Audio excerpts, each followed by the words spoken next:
Good evening. Welcome to the Pinole Planning Commission meeting scheduled for June 8th, 2026 at 7 p.m.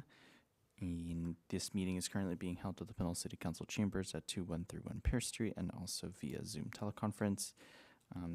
The public may submit a public comment by attending this meeting in person at the City Council chambers, yelling out a yellow comment card and submitting it to city staff, or the members of the public may also request to comment via Zoom using the Zoom app or desktop application, whatever is most convenient for you.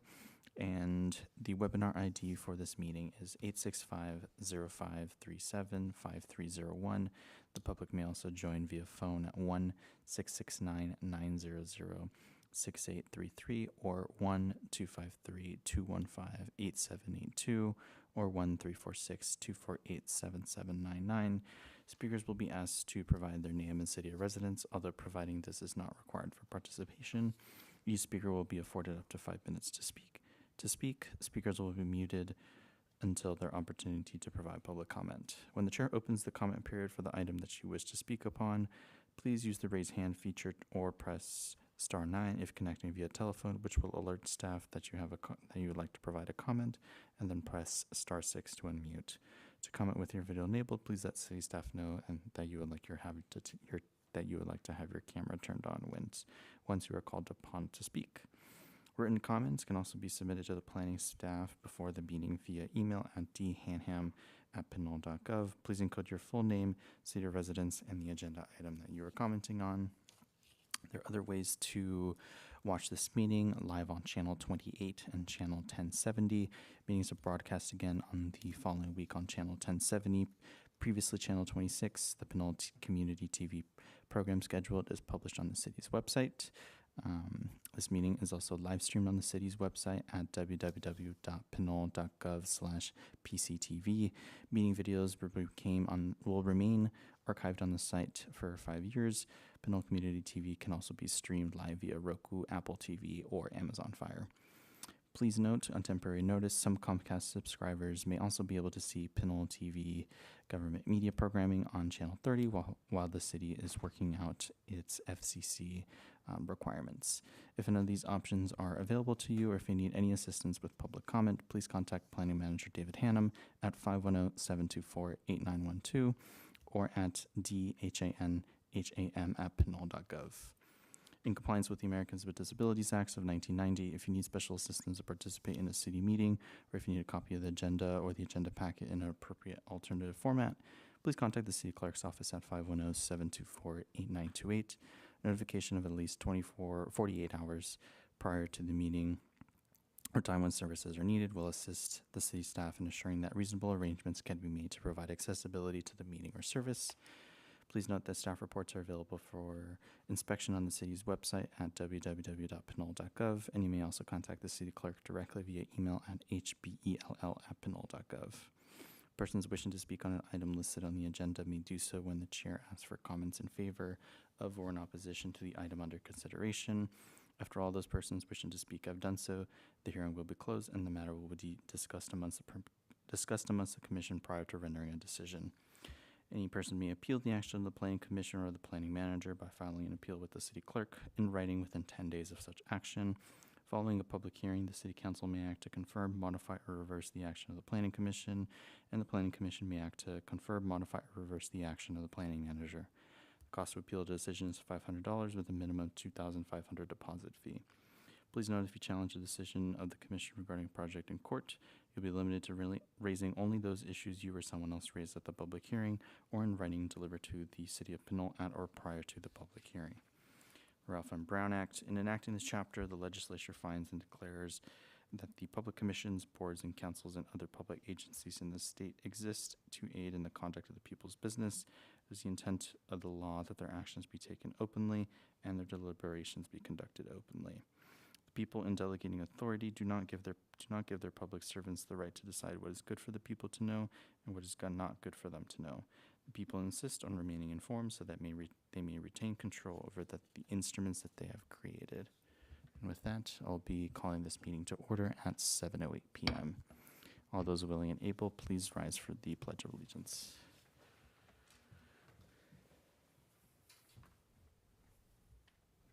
Allegiance to the flag of the United States of America and to the republic for which it stands, one nation, under God, indivisible, with liberty and justice for all. Thank you. And before we begin, we'd like to acknowledge the Ohlone people, who are the traditional custodians of this land. We pay our respects to the Ohlone elders, past, present, and future, who call this place Ohlone land, the land that Pinole sits upon, their home. We are proud to continue their tradition of coming together and growing as a community. We thank the Ohlone community for their stewardship and support, and we look forward to strengthening our ties as we continue our relationship of mutual respect and understanding. And with that, Plan Manager Hannum, could we please have a roll call? Yes, Mr. Chair. Commissioner Utsch. Present. Commissioner Huey is absent. Commissioner Lamb-Julian is also absent. Commissioner Bender. Present. Commissioner Martinez will be absent tonight. Vice Chair Menes.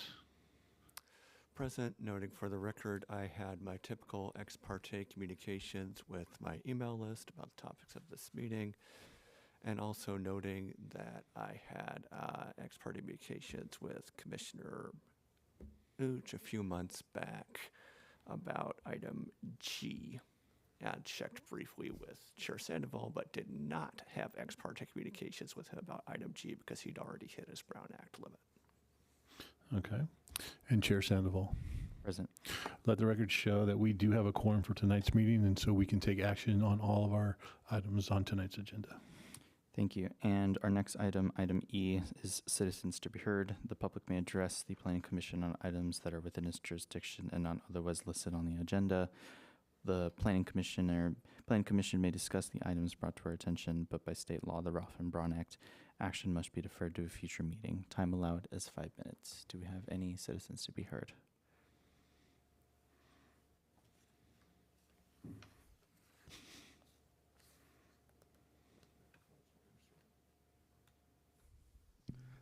There is no one online at the moment.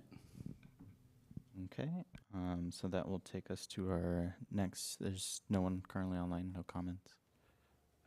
No one online at the moment. Perfect. And with that, we will move to our next item, the meeting minutes. Does anyone have any questions on the meeting minutes for April 27th? Yes, Vice Chair Menes. Yes, 2 comments. First, on page number 10, let's see.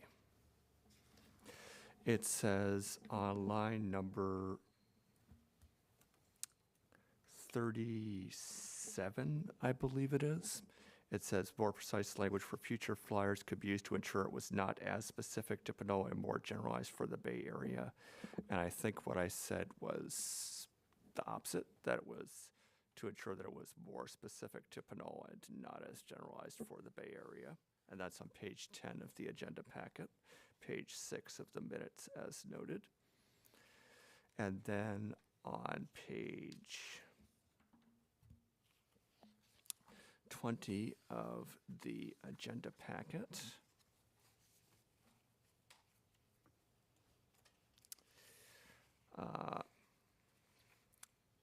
I think that on line number 43, where it says Commissioner Bender had not come across the city but had established a threshold, that I think Commissioner Bender had come across the city that had established a threshold, maybe hadn't stated a specific city. So those were the only 2 changes I wanted to bake to the minutes. Sounds good. Thank you for that, Vice Chair Menes. Any other corrections? No, I think I did want to bring up another. I think it was a typo. This would be on page 16 of the agenda, page 12 of the minutes. This was actually Commissioner Lamb-Julian's comment. This would be on line 34. It was talking about the beats. It reads Fitzgerald Drive, Appian Way, and Fitzgerald Avenue shopping corridor. I'm not sure if it meant to say San Pablo Avenue. I have a feeling that might have been a typo there. On what page was that again? 16 of the agenda, line 34.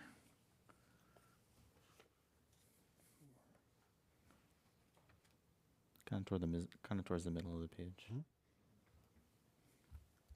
And that would be, yes, Commissioner Bender. Yes. Pertinent to Commissioner Menace's comment, that sentence at number 43 said he had come across, and not, the word not should be dropped. Because I did come across a city that actually established a threshold of 20%. Okay.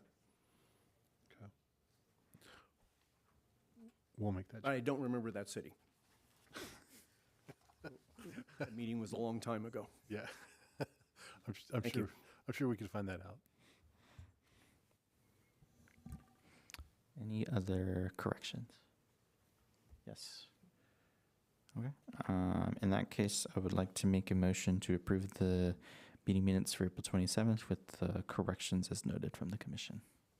I'll second that motion. Planning Manager Handem, could we please have a roll call?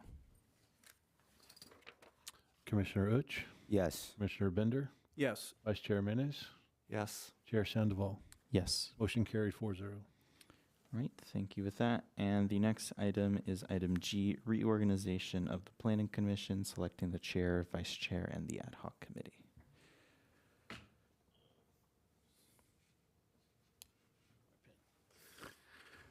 Thank you, Mr. Chair. Yes, every year we have to, as part of our code, section 2.4030 of the municipal code, is select our chair and vice chair and ad hoc committees for the coming year. In the past, we've done this around the end of April. That's usually when the terms are up. Usually, except in this year of. It was the 1 year that we've had nobody had a nobody had a deadline or their terms were up. So. Normally it's done in the first meeting of May, but because of canceled meetings and that, it's pushed back to tonight. So basically what we do, like we do normally, is I open the public hearing up for nominations for chair. We vote on that, and then take the nominations for vice chair and take the vote on that, as well as the ad hoc committee. So basically staff is recommending that the Planning Commission select a chair, a vice chair, and an ad hoc committee for the 26-27 year. That's all I Sounds have. good. Thank you. With that, do we kind of self-nominate, or do it kind of hand it over to you? At this point, what I will do is you basically hand it over to me. I ask for any nominations for chair, then you would whoever you would want. I write them down. If there's more than one, then we vote on each candidate. Okay. So if not, then we move forward. All right, I'll hand it over back to you. Thank you. So at this point, I will open up the nominations for chair for the 26-27 year. I would like to nominate myself as chair. I would like to nominate myself as chair. Okay. Any other nominations? Seeing none, so we'll take a vote. We'll first vote on Commissioner Sandoval. So, starting with Commissioner Uch, Yes. Commissioner Bender, Yes. Vice Chair Menes, No. Chair Sandoval. Yes. Motion carries 3-1.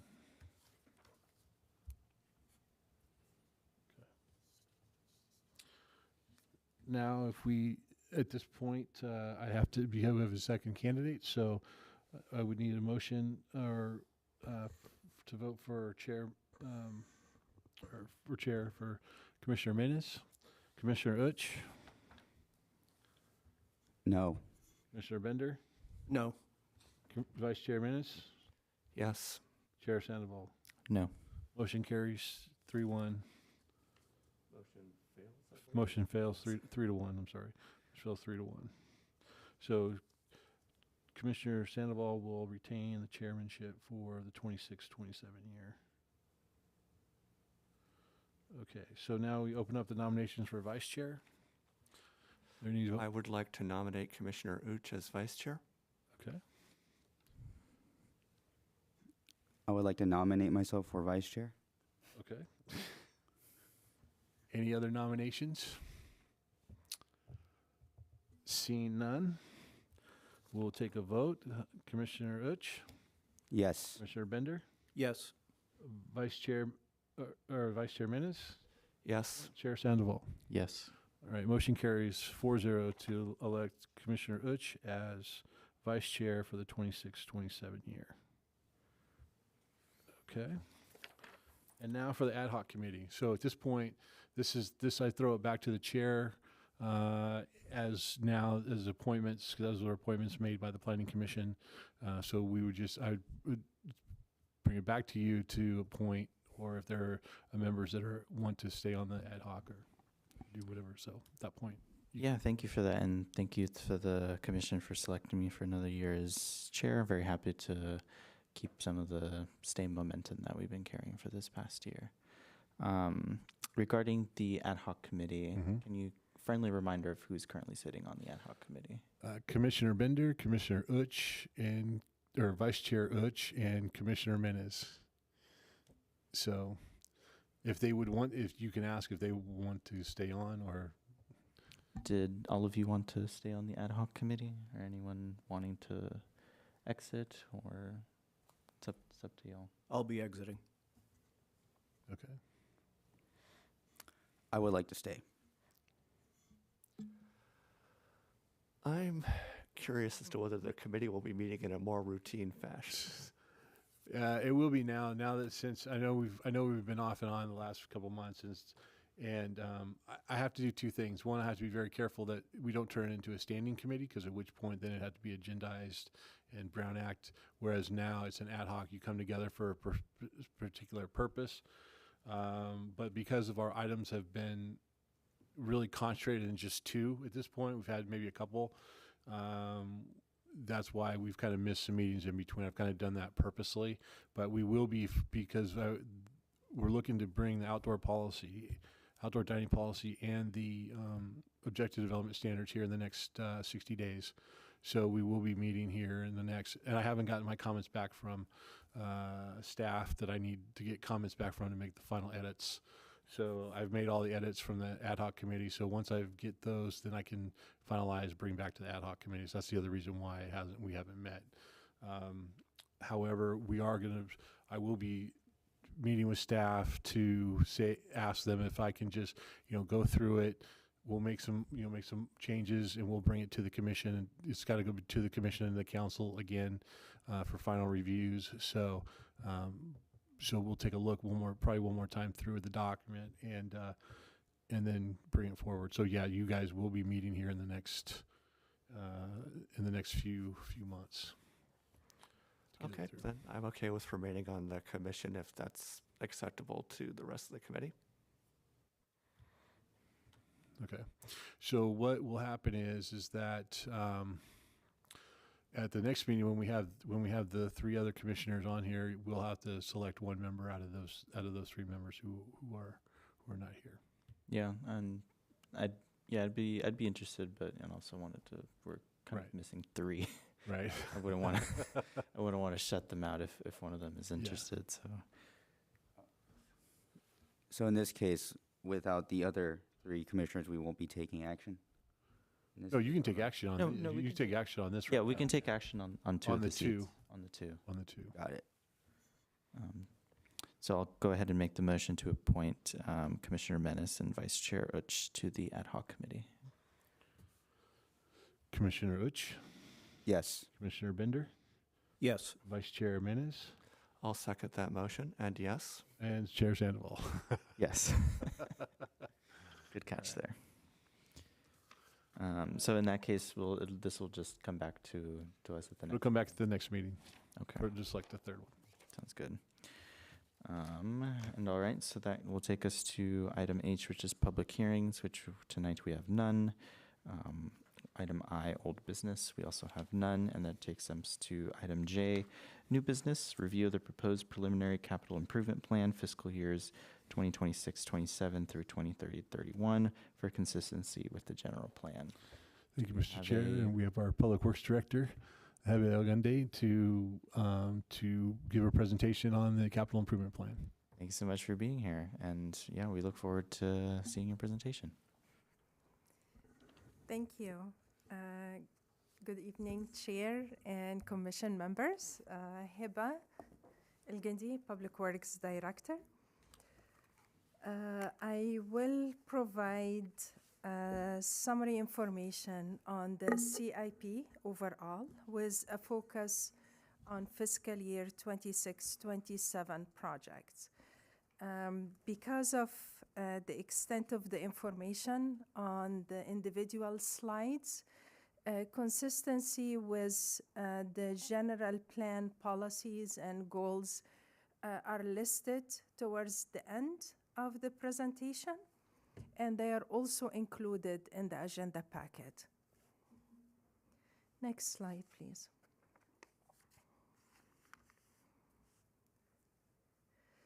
The 5-year CIP to 26-27 through 30-31 contains 49 projects and 7 infrastructure assessments, with the prioritized projects that will progress in fiscal year 26-27, whether it's on annual basis or individual 1-year or multi-year projects, are 40 projects and 5 infrastructure assessments.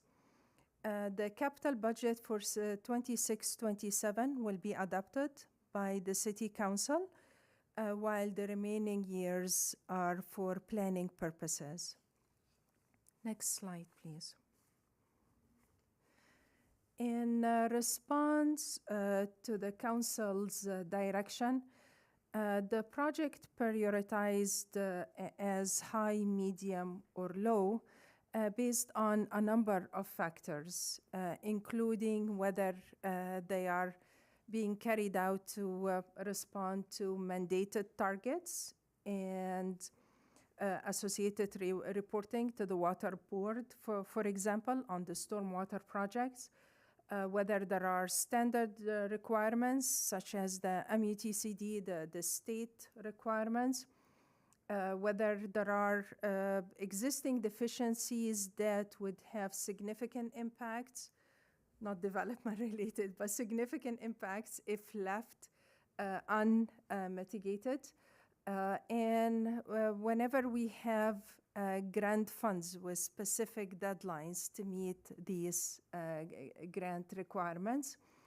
And some of the projects are also ongoing, and they need to progress in a timely fashion.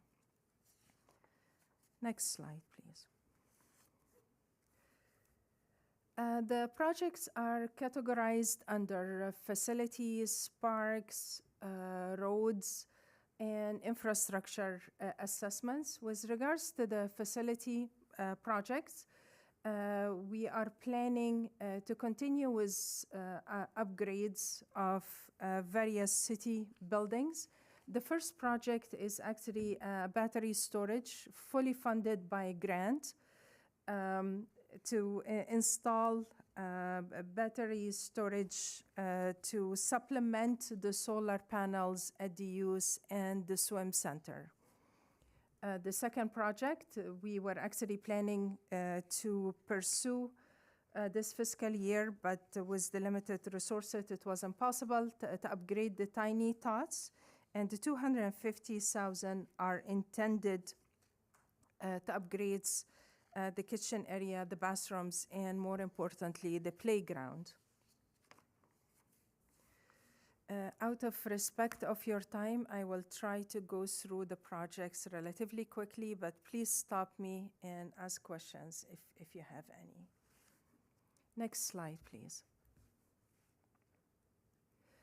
Continuing with the facilities type improvements, we are planning to repair some damage to the pools as well as upgrade the shed.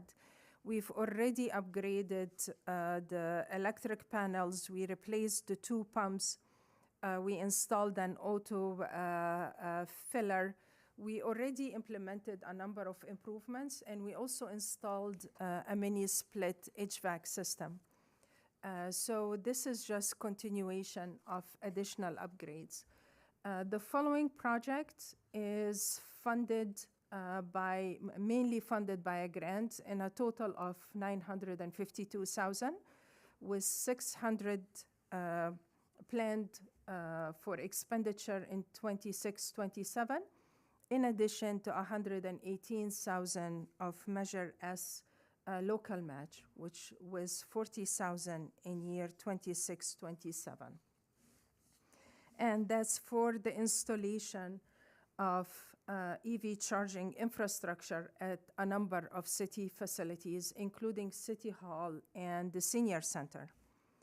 The following project is to complete the modernization of City Hall. These are actually necessary upgrades that we commenced in fiscal year 25-26.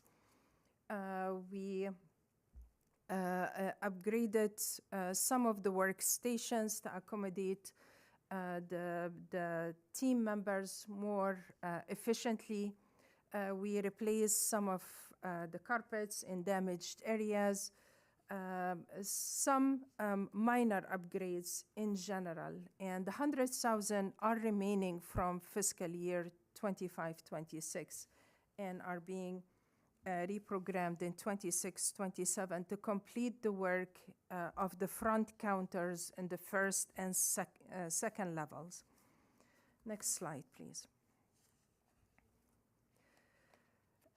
Earlier this year, we replaced the roof of the PD building, the safety building. That was a relatively large-scale project that cost over $500,000 using gross impact fees.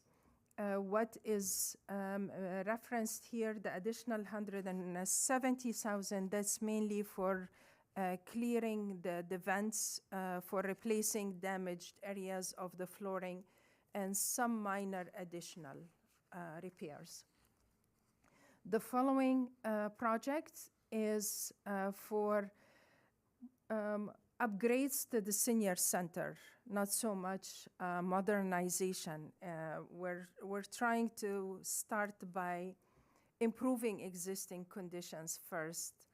And actually, aside from this work, we are planning within the next couple of weeks using the existing on-call services to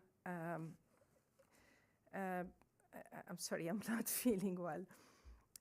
To shave lifted areas of the sidewalks in the surrounding area to avoid any tripping hazards. The next projects, it's a citywide roof repairs. The $300,000 is not expected to be used for replacing a building roof per se. It's mainly for additional repairs. For example, we're currently replacing a section of the roof that's damaged of the youth center. Earlier this year, we replaced the flat section of the roof of the senior center. So these are not full-scale replacement, but rather repairs to minimize the damage. Next slide, please. The following project is under parks, and it's an annual program to upgrade parks with the plan to implement additional improvements at the dog park. We've already upgraded the restrooms, and we painted the trash receptacles. We removed hazardous branches of the trees, some minor upgrades, but we're planning to also install a grassed area following the community workshop that's being planned. And we're also planning to upgrade the playground at one of the parks. The following projects, the Pinole, the rehabilitation of the Pinole Valley Park, that's again remaining work. We implemented some improvements this fiscal year, and the 210,000 is to fund the foundation and the utility connections and the installation of prefabricated restrooms. And I should have mentioned that we used the city park funds to replace or to line the sewer lateral at the Fernandez Park earlier this fiscal year. We're planning additional work at the Fernandez Park, including upgrades for the lighting, the benches, and some of the playground areas, as I mentioned. Next slide, please. This project is part of the CIP, and it's fully grant funded. However, it will still be subject to additional consultation and approval by the City Council because the project lies within private property, within Mr. Zakiki's property, part of the commercial facility.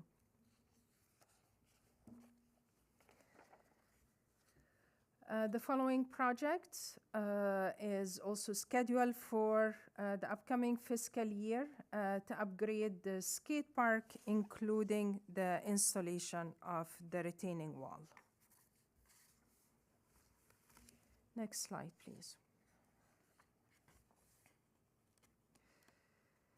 We have multiple sewer or wastewater projects simply because of the funding source from enterprise funds, and because the priority of these projects and the need to meet the requirements set on the region. We already replaced one of the 3 blowers at the treatment plant, and the 120,000 is to pay the remaining cost of the 2 remaining blowers that are expected to be received in September, October of this year. The following project, the 500,000 is to commence the design of the lower tenant trunk sewer capacity projects connecting to the treatment plan. And the timing of this project is also planned in coordination with work planned by East Bay Mud because they will be replacing the water lines on Tenant and along Railroad Avenue. So the construction of their project would be in 28-29, similar to the construction of our sewer project, so that we can resurface the roadway afterwards. Next project that we have been coordinating was PG&E on, and they supported us in identifying the best location with connections to be able to install the solar panel and battery storage. The 250,000 is mainly for design, not the construction fund. Construction will be in 27-28. Next slide, please. Earlier this fiscal year, we developed guidelines for a private sewer lateral program to assist property owners in funding the repair and replacement of their sewer lateral. Although there hasn't been a lot of demand on the program yet, there is interest, and we're planning to promote it. We initially planned 150,000 just for 1 year, but given that the progress is not as fast as we were hoping for, the plan is to continue with the program with only annual fund of 100,000, but for the 5-year period. We have an outstanding list of over 900 properties that we're aware of. The following project is a continuation of the Pinyon wastewater project. We already completed the second phase of the project, and this is to commence the third phase, which is on San Pablo Avenue, Appian, and on Meadow. Earlier this year, we completed the work on Orleans, and we resurfaced the roadway afterwards. The following projects, the effluent outfall, that's for design and some of the construction work using enterprise funds. And this particular project is planned for a 2-year period, given the extent of the work needed. Next project, please. Next slide.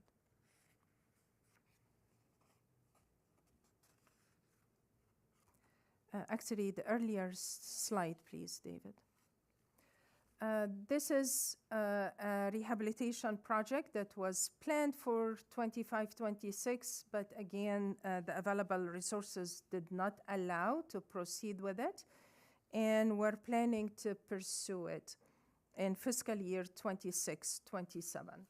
And hopefully we will be successful in filling the vacancies to be able to tackle all these projects.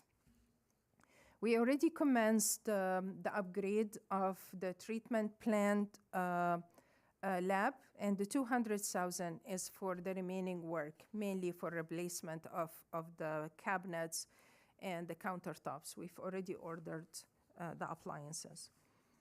The following project is for rehabilitation of the 2 pump stations on San Pablo Avenue and on Hazel Street. Although we did implement earlier this year some improvements at the San Pablo Avenue pump station. Next slide, please. Earlier this year, we replaced a collapsed wastewater pipe that connects the Dolores Court to the creek. And this is an annual project that is planned to tackle areas of concerns citywide. We are probably, given the funding amount, we are probably can tackle only 1 project per year. And the plan for fiscal year 26-27 is to tackle the replacement of another collapsed line under Buckskin Road. The following project has to do with the reporting requirements to the water board, including the installation of additional trash capture devices and the reporting, including funding the consultant that assists on this project. And I should also mention that we're working with Caltrans in seeking additional grant funds for enlarging the bioretention area planned on the west side of the San Pablo Avenue Bridge on the Pinole side, and also to install large-scale trash capture devices along I-80. Next slide, please. This is one of our priority projects to replace the San Pablo Avenue Bridge, overcrossing the BNSF tracks. We progressed on this project significantly and completed, and all the technical studies have been approved by Caltrans. I'm referring to the environmental studies. And we're expecting to certify NEPA and complete CEQA within the next couple of months, What delayed the process is having an agreement with BNSF to do soil testing underneath the bridge. The following projects was created to install a hawk signal and a new crosswalk across San Pablo Avenue in front of the Vista Woods senior housing to enhance safety at that location. We applied for TDA funds earlier this year, and we got awarded the $250,000 requested, with the additional match coming out of the signal projects, which is about $150,000. The following projects is the Bay Trail gap closure. This year, we completed the design, and we pursued additional STMP funds.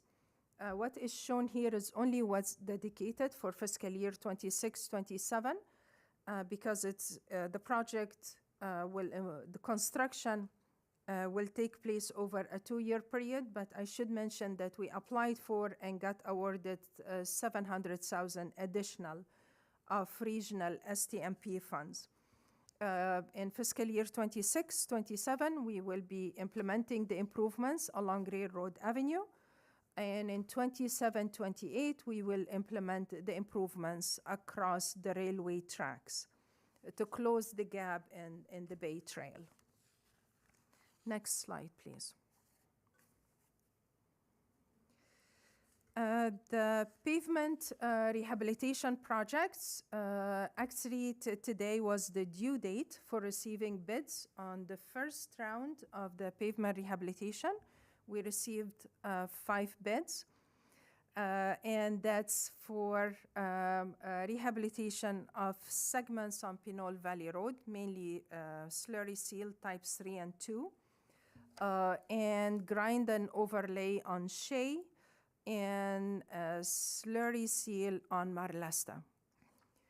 There will be a second round of pavement rehabilitation projects that will be posted for bids in the last week of July, first week of August. We received a grant from CalRecycle for pavement, rubberized pavement, which will be supplemented with the funds shown. We have overall about $2 million of gas tax that have accumulated over the years, $1,250,000 of Measure J. We're using this fiscal year $400,000 of the vehicle impact fees, $60,000 of STMP funds that we've received, and the CalRecycle grant.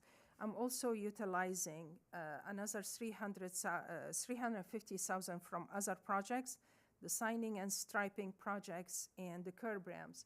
The project that will be implemented within the next few weeks actually includes 26 curb ramps on the roadways that will have pavement rehabilitation. The following projects is the annual sidewalk rehabilitation for general upgrades. Sidewalks are actually quite expensive, so the $200,000 is mainly for repairs and sectional replacement. The following projects is, again, another annual project that was first established this fiscal year, 25-26, for the installation of curb ramps. We've used this fund earlier this year to implement overall a total of 28 curb ramps. Actually, not all of them was the funds, because we were able to implement curb ramps through the Appian Village development projects. We had 4 new curb ramps at Appian Way, Man Drive, and we had a new curb ramp at Canyon and Appian. Next slide, please. The signing and marking improvements is an annual project. and that's intended to gradually upgrade the infrastructure within the city to meet the METCD requirements. These projects were mainly first established in fiscal year 25-26. That's why they are mentioned RO25. This is how it works. Then the first year they were established is in fiscal year 25-26. And we commenced on the upgrades throughout the city. The following project is street lights. And we're coordinating with PG&E. We have about 500 that are city street lights, and over 900 belong to the PG&E. And the spacing is not consistent. It's not based on analysis, really, like photometric analysis. So we were gradually upgrading the lighting.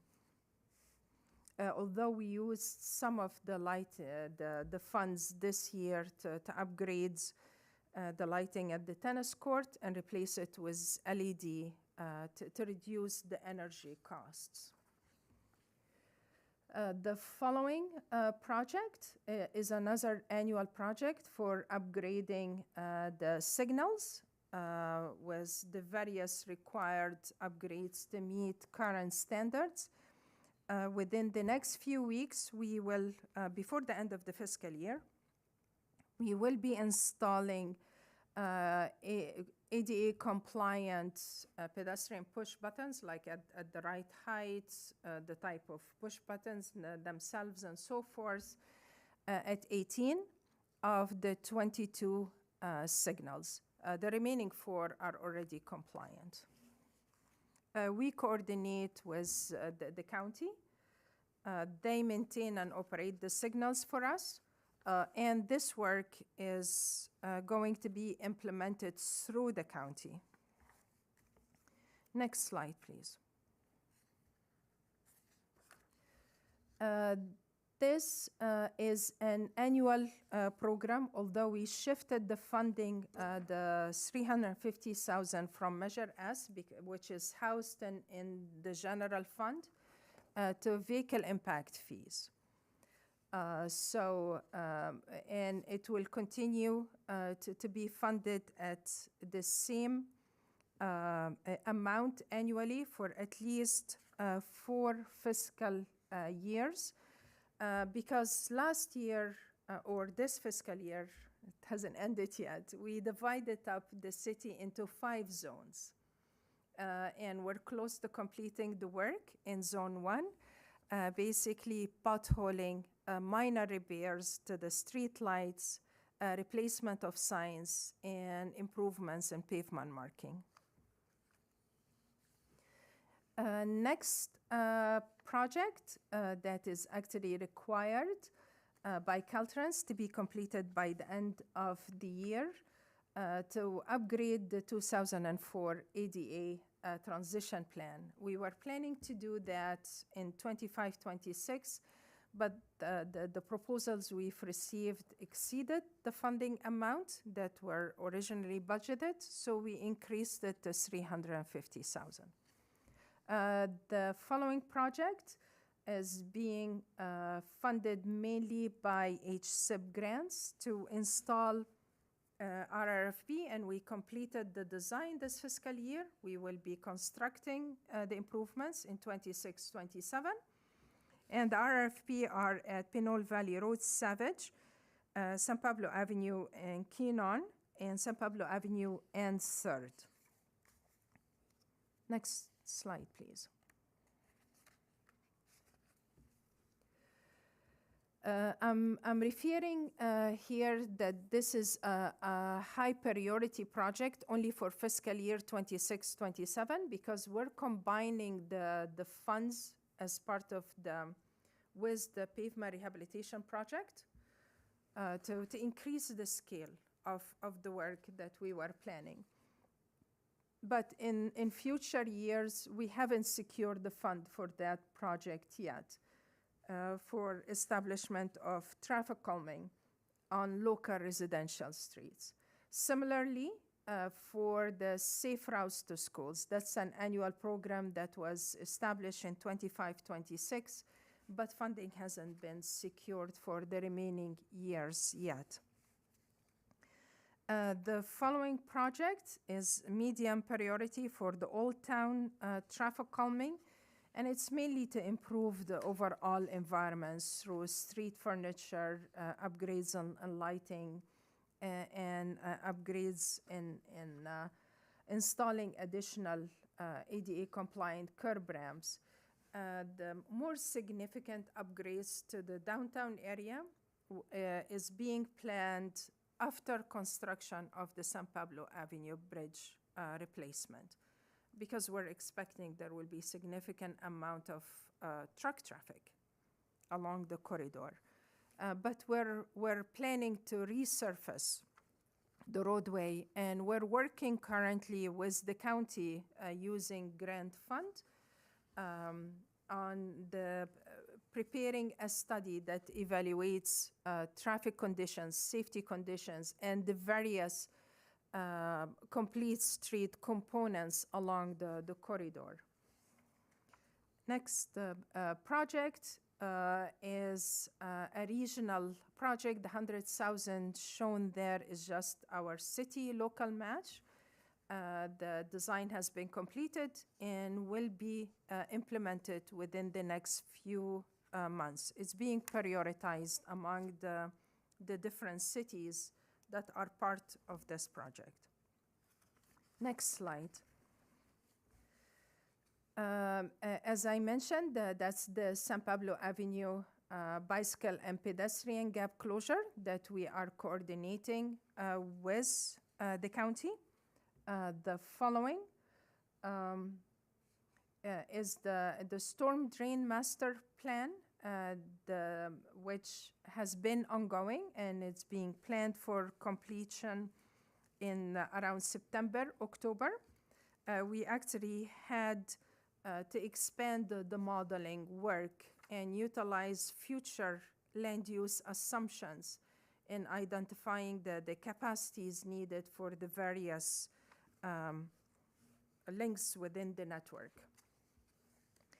The following project, the APN Way, is funded by STMP Grant Fund. It's planned only for 1,500 linear feet, but we will try to do more. That's why I supplemented the fund with arterial streets rehabilitation to plan and design a complete street concept for the corridor and have a shovel-ready project for future implementation. Next slide, please. The active transportation plan was recently approved by City Council.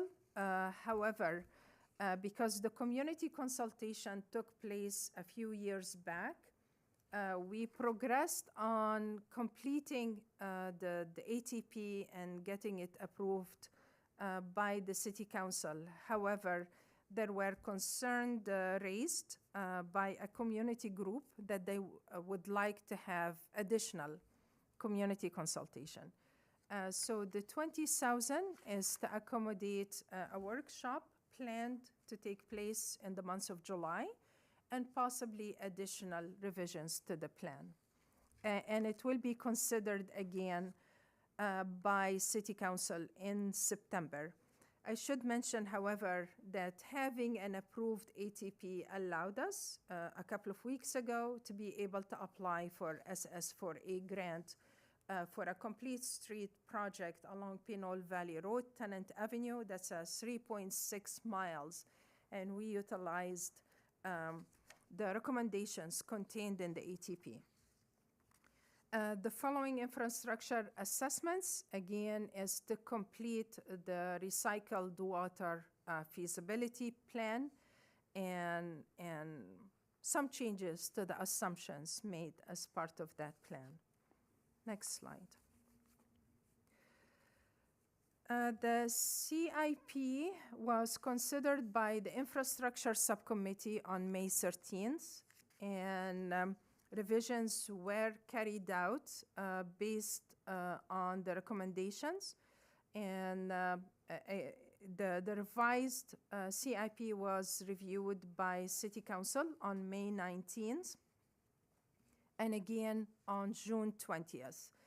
The main recommendations is to establish the priority system, and on June 2nd, one of the projects was eliminated from a future year. The CIP is being considered by the Planning Commission tonight for consistency with the general plan. We were planning to bring the CIP forward to the TAPS on the 10th. However, that meeting was canceled, and we're trying to schedule another one on Monday of next week. And we're expecting approval of the CIP to take place by the City Council on June 16th. Next slide, please. Overall, the budget for fiscal year 26-27 amounts to about 20 million, funded by 2 million of gas tax, 1,250,000 of Measure J, 4.9 million of transportation grants, 1.2 million of climate-related grants, 5.4 million of enterprise funds, 1.9 million of gross impact fees, 750,000 in vehicle impact fees, and other smaller amounts funding. And I should mention that this table is not identical to what you have in the agenda packet. And that's because we made additional adjustments over the weekend and earlier today to minimize the impacts on the general fund. For example, Measure S is housed in the general fund. So we eliminated any utilization of the Measure S 2006 and moved that to the use of vehicle impact fees. And we also significantly reduced the usage of Measure S 2014. And I should mention that we made some changes within the Public Works Department to charge staff hours on various funding accounts such as waste, enterprise, and so forth as applicable to the different positions to minimize the impacts on the general fund and meet or close the gap within the budget. And other efforts were similarly was carried out by the various departments within the city. The overall 5-year CIP amounts to about 90 million with around 5.5 million currently unfunded and will be considered in future years, including pursuing grant funds. Next slide, please. I realize that this is the primary focus of the Planning Commission review, and I do apologize that I left them at the end of the presentation. But I wanted to share with you information about the projects. And if any of the projects is of interest to you, I'll be more than happy to come back and share more information. The list is identical to what's included in the agenda packet. If you have any comments or changes, last year we made some corrections, which I applied this time. And that's the case for slide 23, for the 5 additional slides. If you'd like, I'll be happy to go through them. Otherwise, I look forward to receiving your comments and input. Thank you so much for the presentation. That was definitely a lot to take in. So we'll move it back to the commission for comments and questions. We'll start with questions first. Commissioner Bender, did you have any questions? I just have a couple of questions. When you talked about the signal upgrade program, and then kind of also, if you will, overlaying the ADA upgrades you're talking about, is that going to include on the stoplights, like audio component? Not this round. We're planning this upgrade in the future, but the scale and available funding, because we wanted to cover all 18 signals. So this is mainly for the pedestrian push button, to replace them with the yellow ones. So it actually has sounds, but it does not have the countdown signals that you have on the other side of the street. That's a different upgrade. And then on your last slide, I noticed that the Plum Street parking lot was there. Is there going to be any sort of like neighborhood outreach or notification when that project kicks in? Or is it just going to happen? Yes. The reason it there is actually a couple of parking lots. One of them for the police department, and that's scheduled for fiscal year 27-28.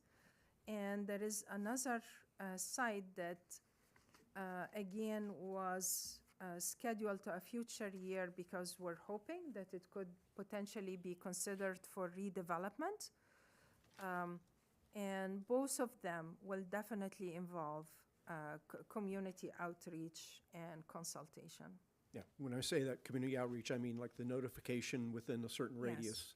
Yes. That people in the neighborhood know something's potentially coming. Yes. No further questions. Thank you. And Commissioner Menace. So I have a few questions and some comments, but I gotta try and restrain myself to just the questions at this point. So first, for FA2601, the battery storage, it's referencing HS6 as one of the goals that it meets, and HS6 says supporting multiple forms of transportation in a circulation design that reduces vehicle trips and emissions, and I don't see how that interacts with the project. Was that supposed to be a reference to CS9, which is provide economical and dependable community Yes. services while conserving energy resources? Yes, probably, yeah. Okay. And then FA2502, the upgrade of city pools. It's referencing CS9 and also policy 9.1, energy efficiency. So I wonder if you could go into some more detail about the energy efficiency gains linked to that specific project, 2502. Actually, the upgrades we did in fiscal year 25-26 is definitely relevant to this. Although I am not certain that we will have enough funds in 26-27 to implement similar upgrade. What we did this year is to replace the 2 electric panels, and which enhanced the efficiency and reduced the energy consumption. We also replaced the 2 pumps that were outdated. We installed a new autofiller, as I mentioned. So the types of upgrades that we implemented in 25-26 were relevant. In 26-27, it's mostly repair. Like the shed, I know is a priority for the Community Services Department and for the seal, the repairs to the pool. So I could potentially remove this section. Because it seems to me that that's more talking about what you did in past years, and maybe CS3 is a better fit for what you're planning to do this year. Though that's getting more into comments, so I'm not going to push too much on that right now. For FA2302, in the consistency matrix, you have that listed as policy CS 2.6, and that makes sense. But if you go to the segment in the agenda packet, so that's on page 40, I believe, it says that it's goal CE6, and I don't see goal CE 6 listed under the circulation element goals and policies listed here. So could you review that for us? And which policy is associated? Is it 2.6 or is it CE6? I apologize, Commissioner. I missed the beginning, so I'm not able to. Are you referring to the Plum Street parking lot? Yes, the Plum Street parking lot improvements, because there's a mismatch between the consistency matrix of the agenda packet. It's inconsistent? Yes, the consistency matrix says that it's going off of policy CS 2.6, which says the city will continue to fund repair, maintenance, and expansion of facilities to respond to evolving service needs. But the agenda packet says goal CE.6. Actually, I believe this is one of the changes that was recommended last year. That's why I tried to reflect it in the presentation. And that's one of the changes that was applied later after the agenda packet was published. However, if you have comments or if you disagree, then I would like to know that. Okay, but the intent is to have it be CE 2.6. Yes. That's what you're suggesting. Okay.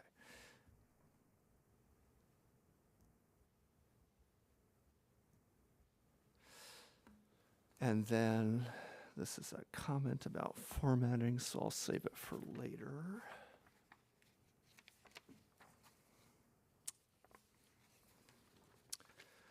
For PA 2601, the Pinole Creek Trail upgrade, Yes. it seems like, given that it's a trail, that policy CS 3.3 would make sense there, potentially. And policy CS 3.3 is expand and organize a multi-use trail system. That's why I mention it. Mm-hmm. And then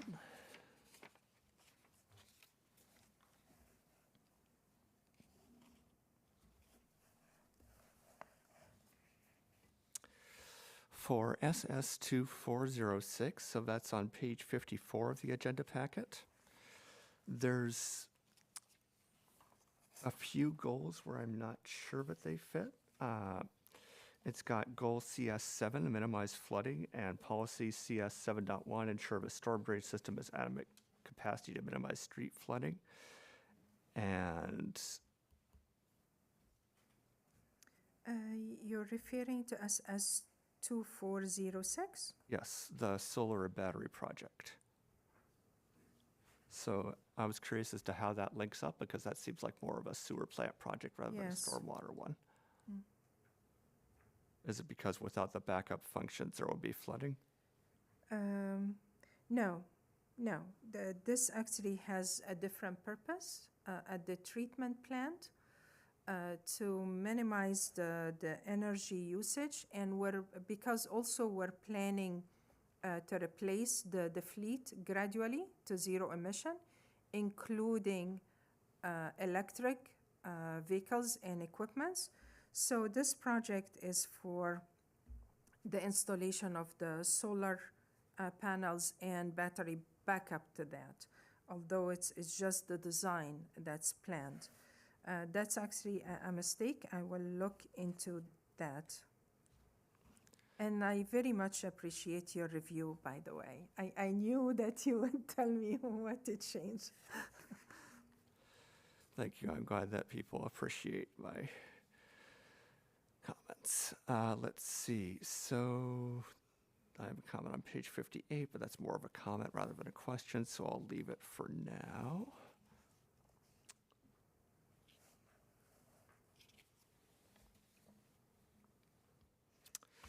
Page 70 is again more of a comment.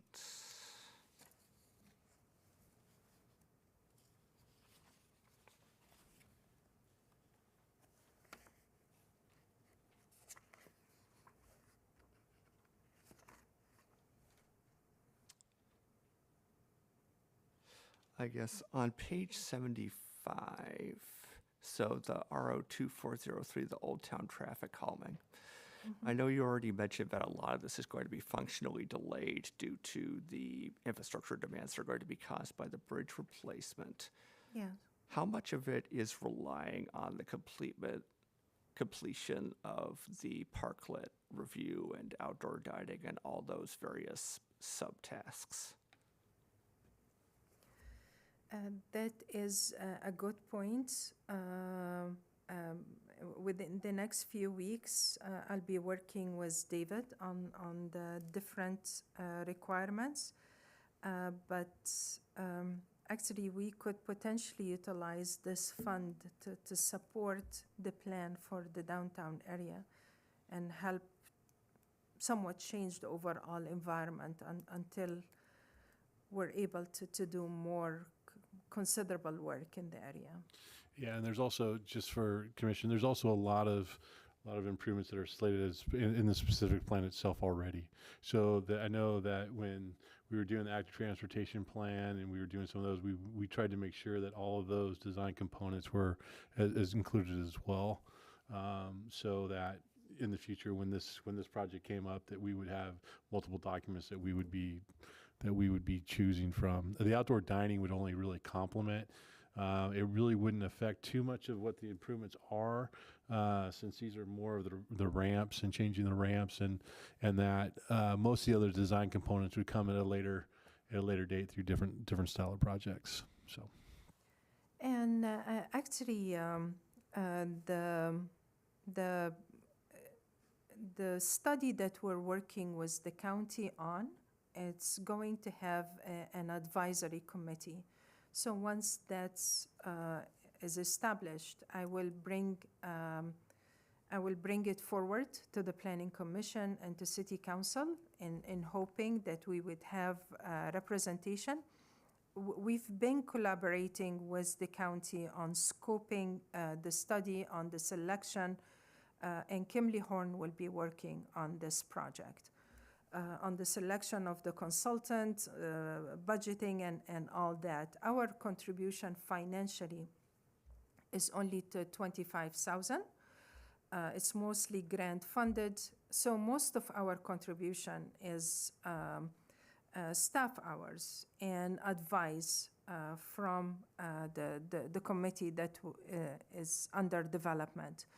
But I'm expecting that the changes that would come out of that study would be quite significant. Given San Pablo Avenue is a relatively old corridor, the design of the sidewalks and the level of obstructions we have along the sidewalks, like it doesn't really meet the environment that we would like to establish for the downtown area, and also for ADA compliance. Some of the slopes and pavement conditions, I'm expecting that there will be significant amount of recommendations that will come out of that study. But our work with the county will also help us in pursuing additional grant funds for design and for construction. Because it's covering the whole corridor through the city and unincorporated areas. Thank you. So then, moving on to page 77, project R02401. You noted that $250,000 of the fiscal year 25-26 funds had to be reassigned to the Roblo Road Stormwater Improvements Project to ensure continuation of that project's environmental review and design. Can you provide a little more detail on that? And do you think it's likely that a similar thing will occur again this year? I'm sorry, I'm not sure I am following. You're referring to the RO2402? R02401, road maintenance repairs, and the last sentence of a description on that one. yes. It's on page 77 of the agenda packet. The road maintenance repairs, that's not actually, it was not assigned to Rober Road. Rober Road stormwater projects is underway in terms of environmental and design phase, but probably the construction will be at a later year because we don't have funding associated with that. And I think now I think you're referring to a comment that was said at a council meeting. So I will try to address it. No, I'm just referring to the last sentence in the description here where it says it should also be noted that $250,000 of the FY 2025/26 funds had to be reassigned to the Roblo Road Stormwater Improvements Project to ensure continuation of the project's environmental review and design. That is because we had a consultant on board, but the funding of this project was coming out of Measure S. And it was not, at the end of the fiscal year, it went back to the general fund and was not allocated back into the project in fiscal year 25-26. So we had to find a way to fund the ongoing work and to be able to pay the consultant. That's why we had to reallocate some of the funds from the maintenance of the zonal, the 350,000 that's dedicated for each zone. We had to allocate some of that funds into the Rober Road project. With that being said, we still were able to amalgamate the funds of the maintenance activities in Zone 1 from other applicable funds. So it's just shoveling, basically, funds to get all the work done. Make sense? I think so. And you don't expect that will happen again this year? No. Okay. Moving on to R02303, so the next page, page 78. Would policy GM 3.1 apply here? Transportation management make more efficient use of the regional and sub-regional transportation system?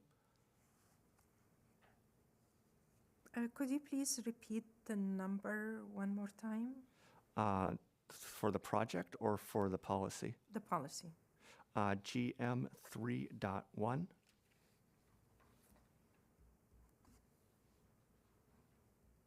Okay. Transportation management. Yes, I will look into that.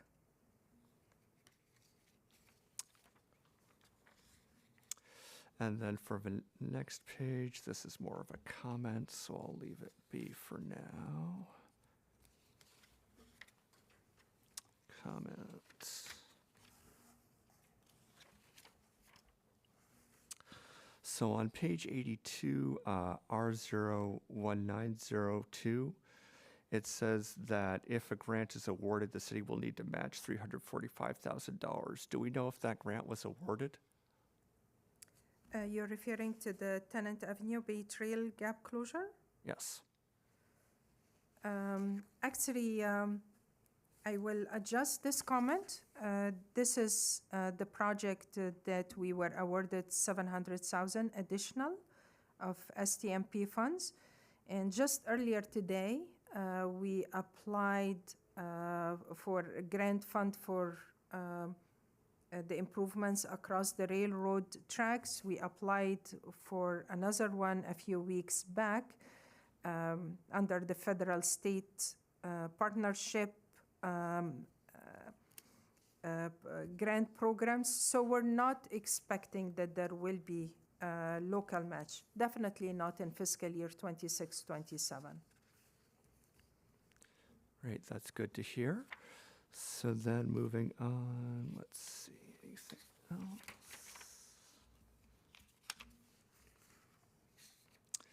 Right, so on page 87, IN 2103, there's a number of general plan goals and policies listed there: OS 8.1, 8.7, SE9, SE9.1, and SE9.4.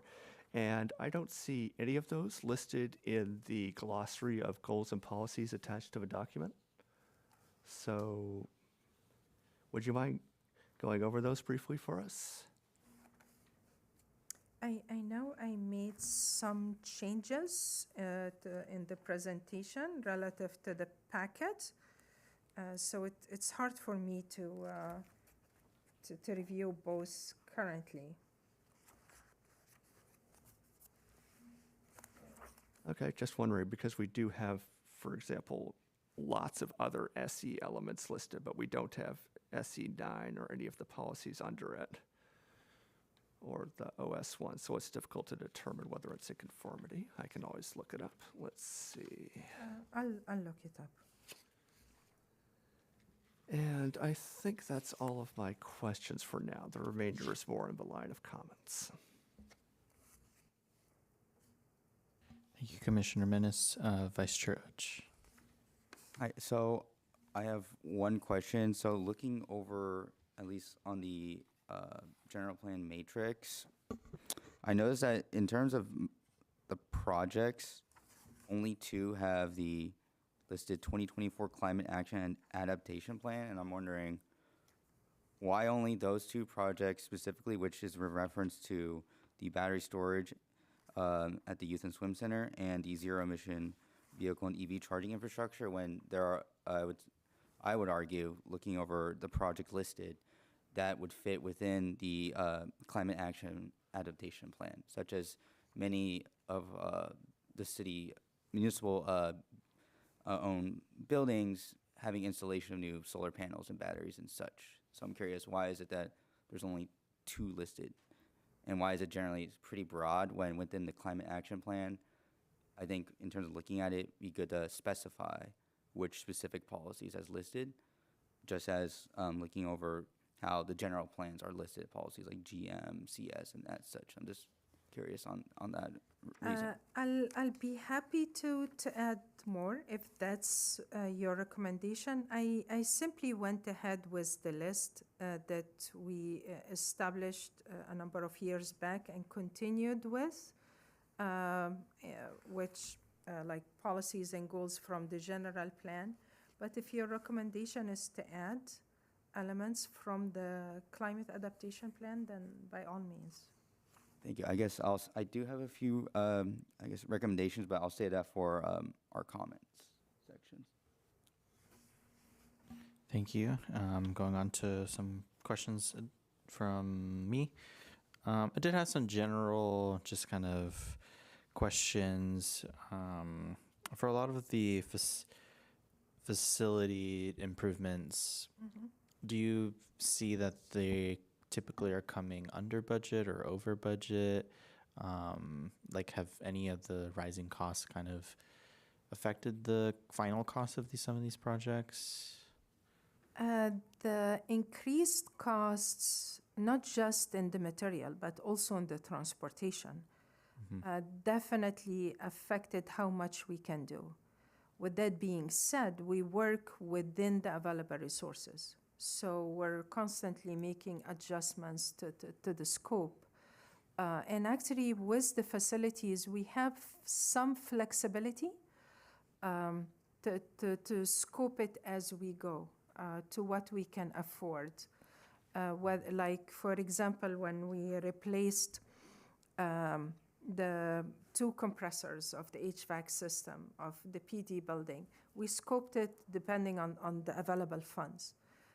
Similarly, when we replaced units of the HVAC system, again, 2 out of the 7 units on the youth center, we scoped it based on the available funds. So we're constantly making adjustments to do as much as we can within the budgeted amount.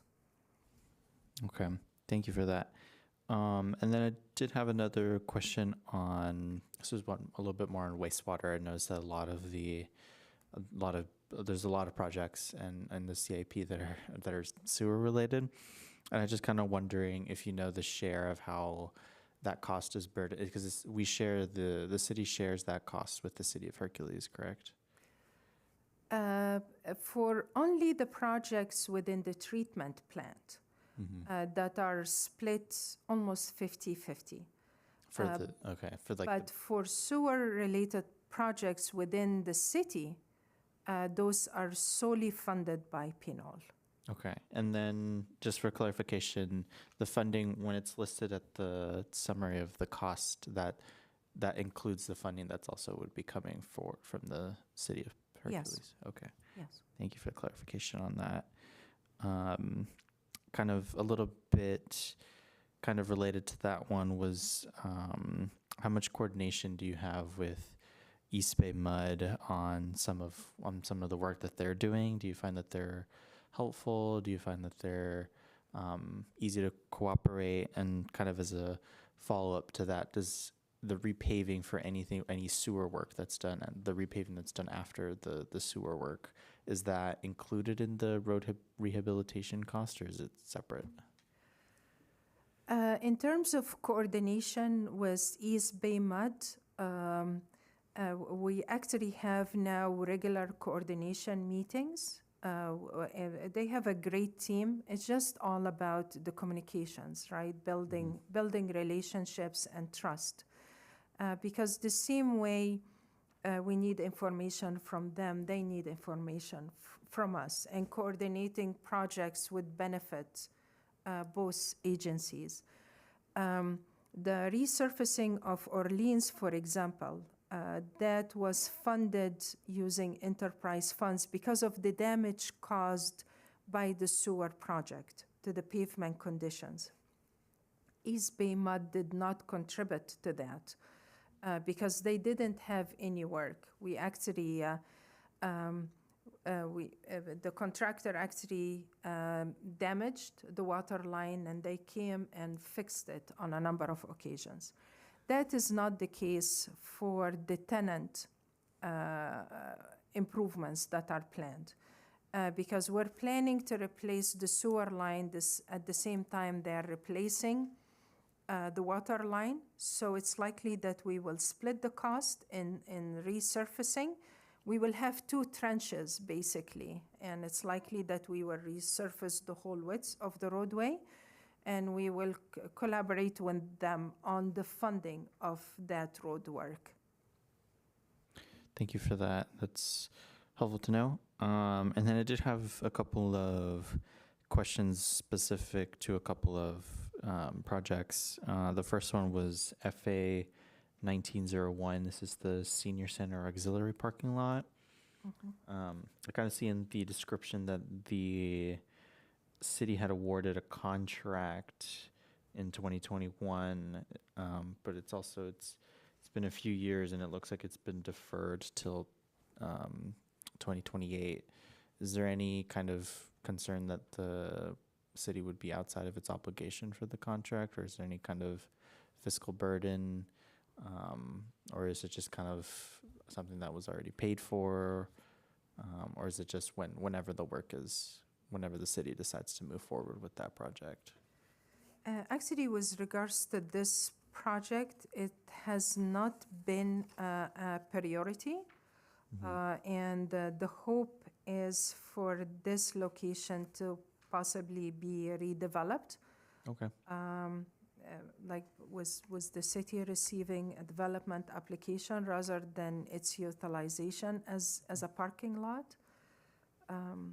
That's why its upgrade hasn't been a priority.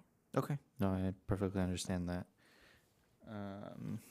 And then final question, also again on the capital costs for the RO 2301, that's the road rehabilitation. I just had a quick question on the allocation that's coming from Measure J's changes. For this year, it's 1.25 mil, but then for the next years, it's only 450,000.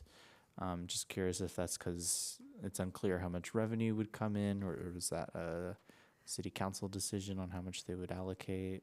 No, the revenue is relatively consistent, about 450,000 per year. However, because we haven't implemented road rehabilitation projects for a number of years, the account has accumulation of measure funds, and that's what we're trying to utilize. Okay, that makes sense. And that, I think that will be all my questions. Are there any other questions? Yes, Commissioner Menace. One question that came up while I was thinking about it a bit. I noticed that in the presentation you had listed out the vehicle impact fee amounts, and I appreciate that that's been added in. But I also noticed that that didn't impact the unfunded totals at all. It just increased the sources total, but total sources required. So is there a reason why those fee funds weren't used to offset the unfunded requirements? Yes and no. We will look into if the plan for utilization of the vehicle impact fees, which is actually housed under the waste account, doesn't fully utilize the funds. If you could tell from the summary, it's 750,000. Fiscal year 26-27 goes up to 900,000 following years, while the accumulation per year is expected to be at 1.2 million. So there is some room for adjustments in future years. It was set up this way because of receiving the funds and the timing. And because of the purpose of this funding type is for road repairs. That's why it's mainly allocated for that purpose. With that being said, other possible utilization for road-related projects will be considered in the future.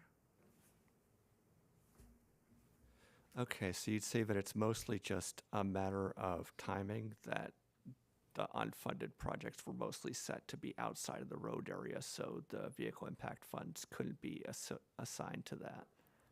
Currently, the vehicle impact fees is mainly assigned for the road maintenance, the 350,000 per year, and for the road rehabilitation project, which is RO 2301 over the years. Some of the unfunded projects, like traffic calming, safe routes to school, these will be evaluated in the future, whether or not they are a priority for the community and what applicable funds could be allotted to them. Okay, so it's a question of prioritization then. Yes, because we hear it loud and clear that roads is the primary concern for the community. That's why the main focus is on that purpose, whether repairs or rehab. All right, of other stuff and unfunded just falls outside of that category, so it's got different priority levels. Yes. Okay, thank you. All right, and it looks that will conclude questions from the commission. Now we will go to public comment. Do we have any public comment on this item? There are no comments online at this moment. Okay, sounds good. I'll give it a couple of seconds before we bring it back to the commission for comments. No one online? Yes, no one online. Perfect. All right, so that will bring it back to the commission for comments, and Commissioner Menace, your comments on this. Right. So to start with, I went ahead and looked up policy goal OS8, which is to conserve and enhance excellent water quality and secure water supply for human and natural communities. And this is all in reference to the recycled water feasibility study. So IN 2103, I think it's on page number, Yes. one of the later pages of the agenda packet. Could you please repeat the policy number, Commissioner? Yes. Yes, so I'm starting by reading off the goal because the only things that were listed there were the policies. So I figured it would help to start with the goal and then go through the associated policies. So goal OS8 states, conserve and enhance excellent water quality and secure water supply for human and natural communities. And you can see that on page, Yes, yes. I'm going to find the exact page in the general plan, 10.0-27 for the goal. And then policy OS 8.1 says manage and encourage water sustainability through planning, conservation, reclamation, and recycling, which does seem like it fits this project. And that's on the same page. Policy OS 8.7 talks about interagency water resource projects and goes into more detail on those. I'll spare you all from the full readout of that particular item, but it also feels like it fits. That's 8.7, so that's actually on a different page. That's over on page 10.0-28 of the general plan. I It's got a think different then style. I will add the goal of OS 8, but in the presentation, policy OS 8.1 and policy OS 8.7 are already listed. Well, that's the thing I wanted to bring up, because in the goals and policies side sheet that you have here, they're not listed. The only OS policy is goal OS 1 and policy OS 1.2. Oh, I see. Then That's why I'm reading them out for the record now, because they're not in there yet. And then goal SE9 is a different thing entirely. Let me pull that up. That's under SE is sustainability element.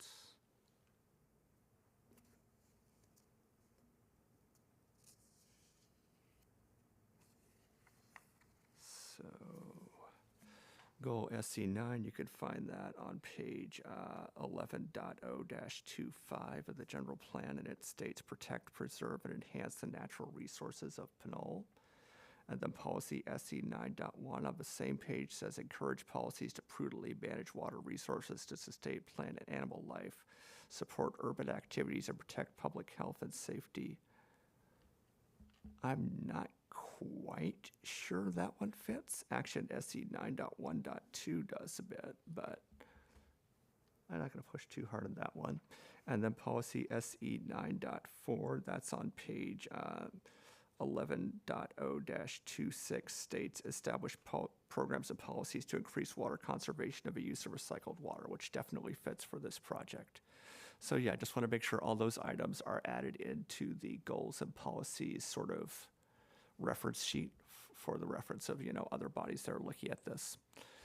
The second comment I have with that is somewhat in conflict with that, but the font size for this sheet, it looks like it's printed in roughly 8-point font, as opposed to the 10 or 12-point font that's used elsewhere of a document. I'd suggest at least 10-point font just for legibility. My eyes are still good enough to read that, but I imagine it will be challenging for many people. Let's see, going back to comments more broadly.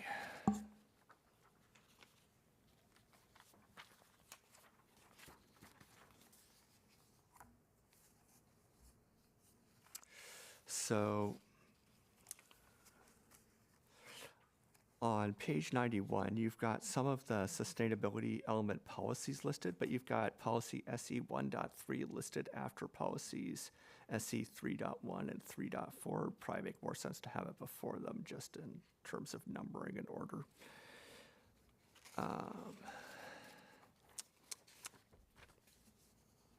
There's a few policies under various trails where I think that CS 3.3 would probably apply. Expanded, organized, and multi-use trail system. I mentioned PA 2601 earlier, but there's also, you could maybe make an argument for the Fernandez Park improvements depending on where exactly they are. And the city park improvements, depending again on where exactly those are. Let's see. Moving back to the agenda packet.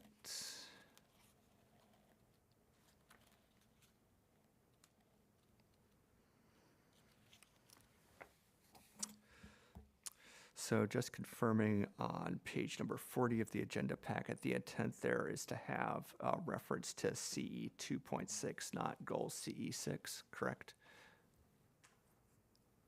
And that's on page 40, FA 2302, the Plum Street parking lot improvements.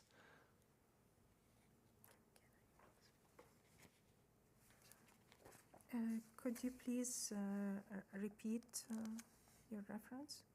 So over in the, Yes, I have the project. yeah, so in the consistency matrix, you have it listed as policy CS 2.6.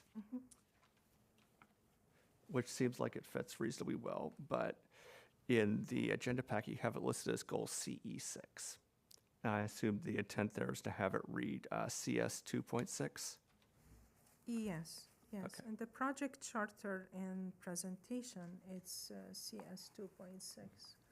Right, because the agenda packet's what's going to be going forward, so I want to make sure that it's correct if we're voting on it. Let's see. After that, the next one was...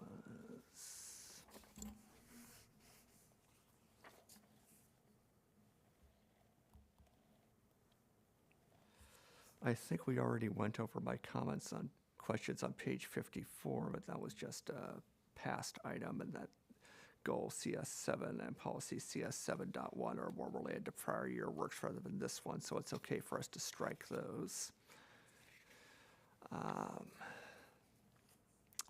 On page 58, SS2402, Pinion-3 sewer capacity, it seems like goal CS7 might be a good fit here because we're talking about sanitary sewer overflows, even if a lot of the policies under goal CS7 apply more to storm drains. Can we use goal CS7 here? I will look into that. What does goal CS7 say?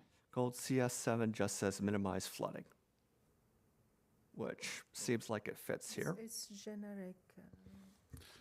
Yeah, I mean, yeah, I don't see a problem with that. It's just a general, it's more of a general item. And the Pinion Street Sewer Capacity Project is all regarding overflow, so yeah, I don't see an issue. Yeah, that feels like a flooding sort of thing. If you want to me. add that in, you can add that in.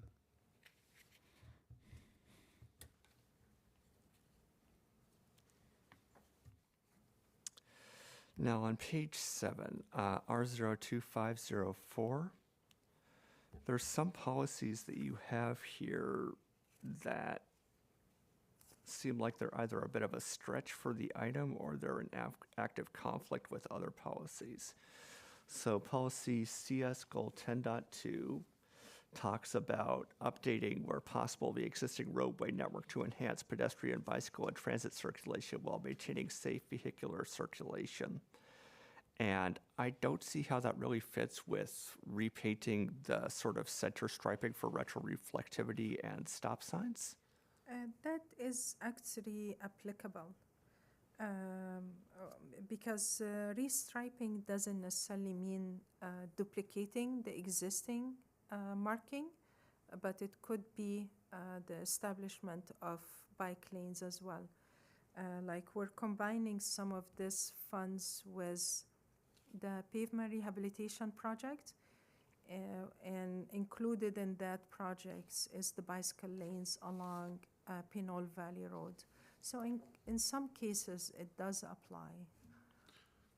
Yeah, if I might add too, it also could mean also where there are streets where there's no, well, I'll just say lane indicators where sometimes you come into an intersection. Sometimes Public Works will add that as you get closer to the intersection, then they add that, I'll just call it the lane separator, the yellow lane, to make sure everyone knows which you left or right. So there could be new markings as part of the projects, as part of these go in as well. Okay, so it's not just renovation, but there's also some new elements occasionally to it as well. Yes, possibly, depending on the project. Okay, so it might be worth marking that under the type of CIP category, because I was reading it as just a straight up like for like renovation, and I wasn't seeing how 10.2 and goal CE7 fit there. But if you're saying, well, we can't add in bike lanes and things like that, that makes sense. Let's see. On page number 72, R02502, the Pinole signals upgrade. I was wondering whether it would be possible to have policy GM 3.1 transportation management, or maybe 3.3 provide adequate, or 3.7. Like there's a few of the 3.3s in there already, but I think that 3.1 and 3.7 might also fit here as well. Okay, I will check. Because this is basically about updating the walk signals, right? The buttons that you press to turn on the walk, don't walk signs. What's being implemented this fiscal year that will be done within the next few weeks, yes. Future upgrades will vary. Okay, so that's maybe uncertain. All right. It wouldn't hurt to include to cover future upgrades, so I'll look into it. Okay, yeah, and I do feel like, well, actually, Dave, correct me if I'm wrong. Does 3.1 fit here, transportation management? Yeah, it does. Only because, and the reason why it does is because you got to remember these projects are multi-year projects. So what you don't see in 26, 27, you might see in 2030, 31. So that's why you have to be real careful about watching where the funding is all allocated, because the project is actually the project.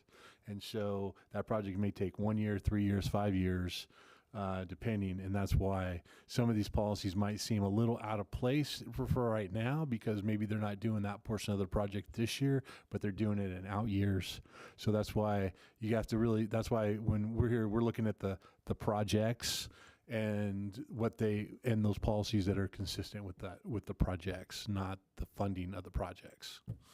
Right. And I do understand that there is a desire to be precise, but from my perspective, having the additional goals and policies would actually allow us more flexibility, not less. Right, which is why I'm suggesting adding them. Yeah. But we want to make sure, I might add, that by adding that the project is, what you're saying is the project already meets general plan consistency, but we're adding more policies in to allow for more. And it also feels like it fits.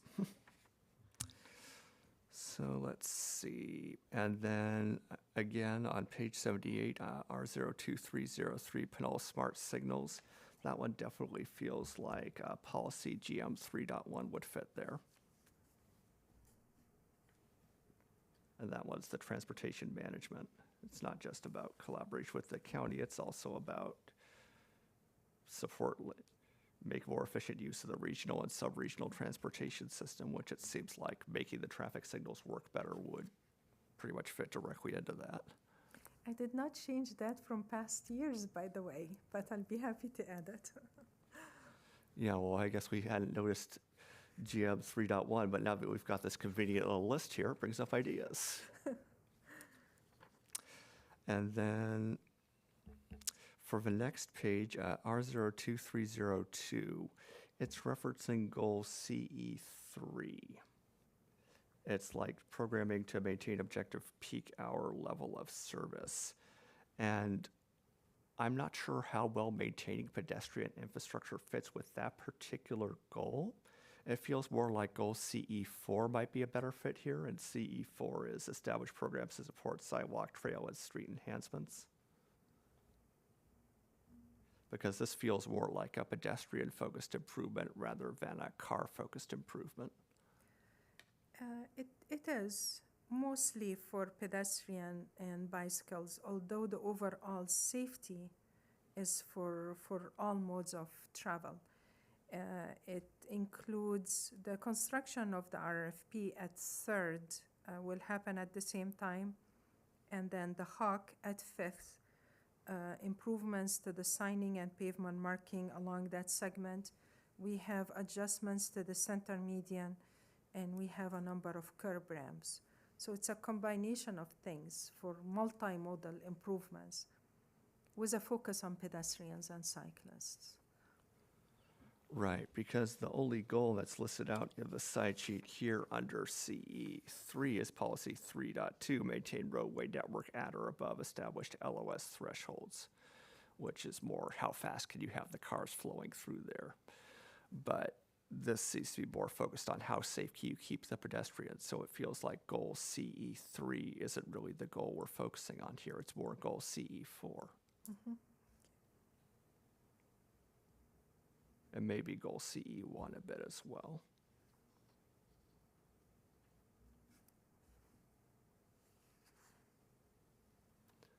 What do you think, Dave? Do you see the sort of the point that I'm making? No, I see your point in terms of that. I think what the goal is that if you can control the flow of traffic, then you actually do control the safety of pedestrians and bicycles within the corridor. So you can look at it either way. But I think that I think if you just add that policy, not necessarily switch it out, I think then you cover both modes. I think you cover both the flow, because the ultimate is to keep the flow of San Pablo going. I mean, that's the ultimate flow of the project. But at the same token, we're balancing all the safety mechanisms in place to help the multimodal components, the bike and the pedestrian. So actually, it might be, instead of switching out, it might just be adding that policy addition. So okay.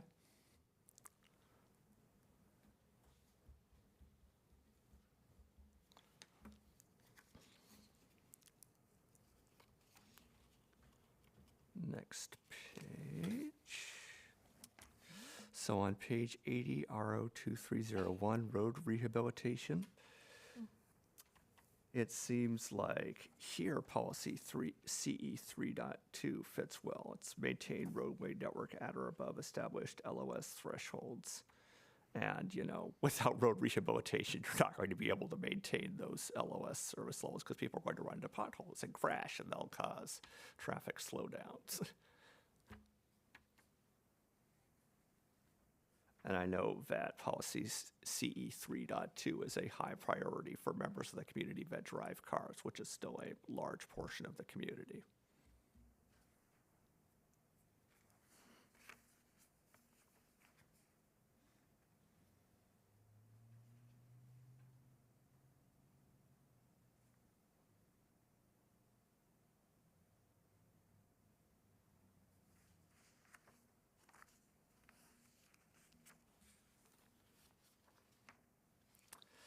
And then moving on to page 82, let's see, we already addressed my question on that one. No further comments.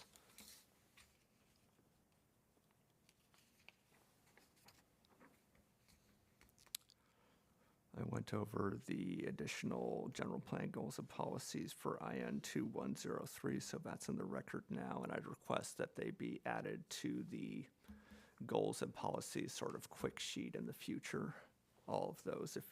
And more generally, if you're going to have a goal or policy listed in the packet, that it should also be, in the glossary, just for ease of reference. And any other comments, or is that the last of them?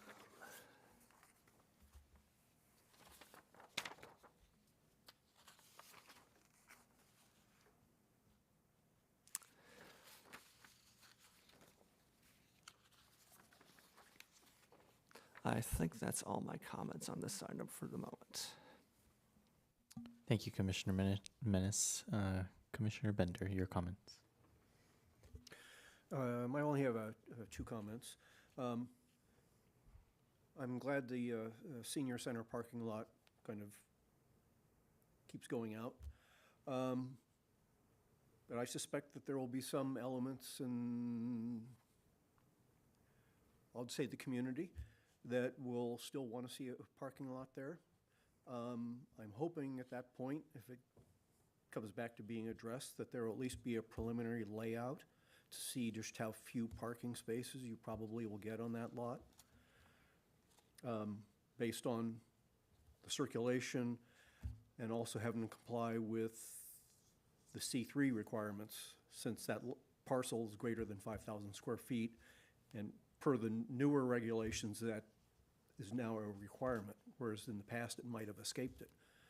But I'm hoping at least a tentative one is even done, because for the $1.5 million, it might not be that many parking spaces, frankly. But again, that's just a comment about that. The other one goes back to the Pinole Smart Signals, and it's not about the goals or policies, but it's about the statement under the history status or impact if delayed. And in that first sentence of that paragraph, this is on page 78, I have to say when I read it, my hair sort of stands on end, and it's over specifically when it starts talking about result in operational and safety improvement for all modes of transportation, such as decrease in travel time and total delay, reduction in number of stops and secondary accidents, et cetera, et cetera. My only concern about that is, frankly, I get nervous when civil engineers propose these projects, as opposed to the engineers that are more traffic focused. Because I can just tell you, every day when I go do my jog, when I stand there at John Street on San Pablo Avenue, and I look to the west, and I see green lights all the way through Old Town, that's when you get the speeding. And so that is, again, it's just about decrease in travel time and total delay. That's what makes me nervous. I'm hoping since this is going to become a project very soon, I'm hoping that there will be some bulwark to not let the civil engineers have their way, so to speak. I believe that Sanjay prepared the original description from the project itself, but just to clarify, the improvements that will be implemented within Pinole are mainly in other jurisdictions. It has a focus on transit movements, for example, with prioritization for transit movements. We don't have the frequency of the transit service within Pinole. Most of the upgrades in our case is through detection and battery backup as well within the cabinets, so that in case if any disruption in the energy, the battery backup would be able to supplement operations, and there wouldn't be safety concerns. Okay. Yeah. Thank you for that clarification. I mean, they even had it recently with the new traffic officer. He made the comment to me as he was out there in St. Pablo Avenue. He made the same comment that I just made in an observation. When you see it all green, that's when the speeding really starts. So. Looking at our local road safety plans, the majority of the collisions, including the injury and fatal collisions, are on the arterial corridors, Appian, San Pablo, and Pinole Valley Road. That's why the active transportation plan and the various documents we're working on, planning to establish complete streets, including the grants we're applying for. Establish complete streets to safely accommodate all modes of travel on those arterial corridors. So if anything, the space allocated for auto travel lanes, whether through the width or the number of lanes, is going down, not more, which would affect the travel speeds. We recently implemented speed reductions along some segments of Pinole Valley Road and San Pablo Avenue. especially in the vicinity of the schools and the park areas. So that's not the orientation that we have for these corridors. I will say, if I just may add one other comment, not related to this, I was recently in Emeryville, and where they did some speed reductions on the various streets, it was not only the new sign, but above it, they had another sign in yellow saying, "New limits." It was very effective. And that's my comment. Thank you. Vice Chair Uch.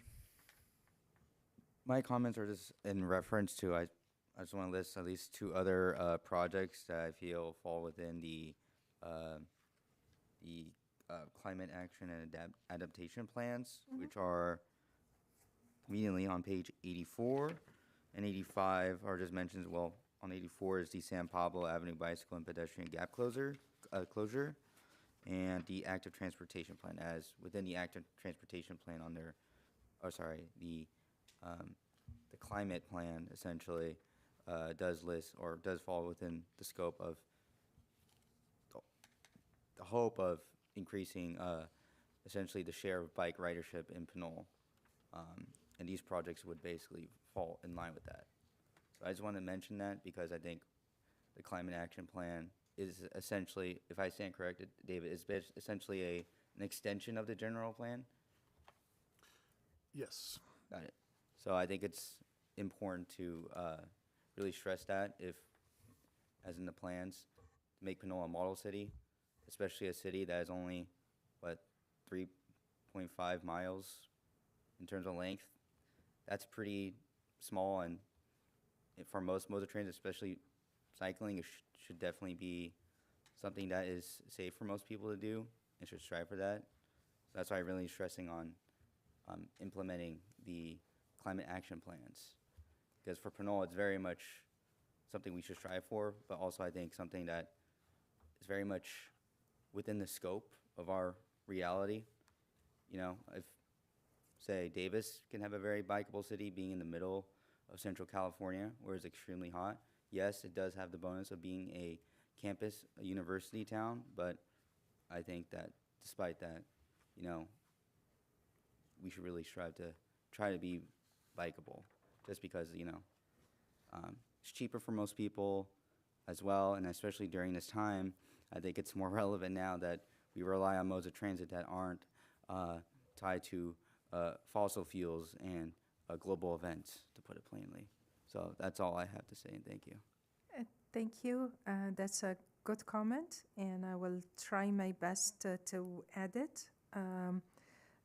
There is a number of documents, though, that have been completed or are being worked on that are also an extension of the general plan, such as the active transportation plan that was approved by City Council.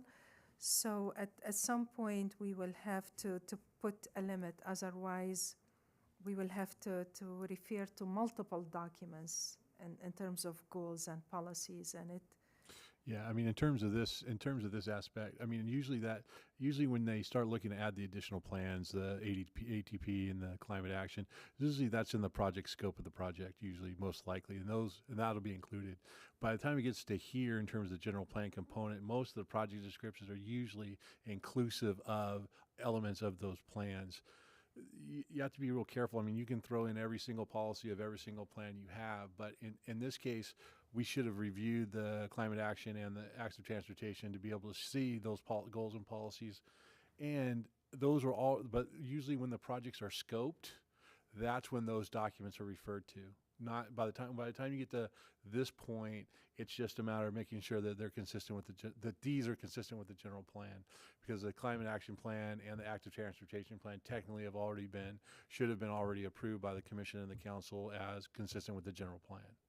So if they include anything in terms of the project scope of whatever the project is within those plans, then they would be automatically consistent with the general plan, and those policies would be a part of the project scope, not necessarily the actual individual policies as being consistent with those policies. So So from what I'm understanding, is basically, since this is still in review, like the climate action, has it gone to the planning commission yet? No, the climate action plan didn't come through the planning commission, but it was already adopted by the council. So the next realm will probably come back through you guys if and when it's updated, its next set of updating. So, but however, like I said, usually when the projects are starting to be developed as part of this process, those documents are referred to, and then what happens is that then they start putting these projects all together, start putting the funding together as a capital improvement plan, and then that comes before you. So like I said, those documents have already been considered as part of the scope and what those projects can do for that. But so you're not going to see individual policies from the climate action plan or the active transportation plan or the parks master plan or the whatever other plan there is that has goals and policies in that, because those will all should already be in the scope of the project before it gets to this point. Okay, I understand that. I just was bringing up the climate action plan because I just noticed that only 2 were like added or were listed within the scope of the projects that fall within it. Right. And I'll be honest, I assumed that set the precedent. Well, in this case, I'm pretty sure, I would argue there are many projects that we went over tonight that fall within that scope. Right, Yes. and there are a lot of projects that have been on this capital improvement plan prior to all those documents being on board. Okay. So you wouldn't necessarily, so you're seeing now, some of these now are actually consistent with the climate action plan. So now those are being included as part of the review of the project. So And to clarify, if I may add, that those 2 particular projects, the reason they were listed in correlation to the climate action plan is because they received climate-related grants. right. So I wanted to highlight that. Not because I reviewed all the projects, whether it's consistent with the climate action plan or not. Right. So for clarification, they were only listed because they receive grant money related to that. Yes. Okay. Yeah. That's good. That's all my comments, and thank you for the clarification. All right. Thank you. Commissioner Menace, I see your hand. I'm going to give my feedback first, and then we'll come back to you. I think just generally, I'm kind of happy to see with some of the projects that are kind of going on a little bit lower on the list, kind of like the senior center lot and the Plum Street lot. So I agree with Commissioner Bender's comments on that.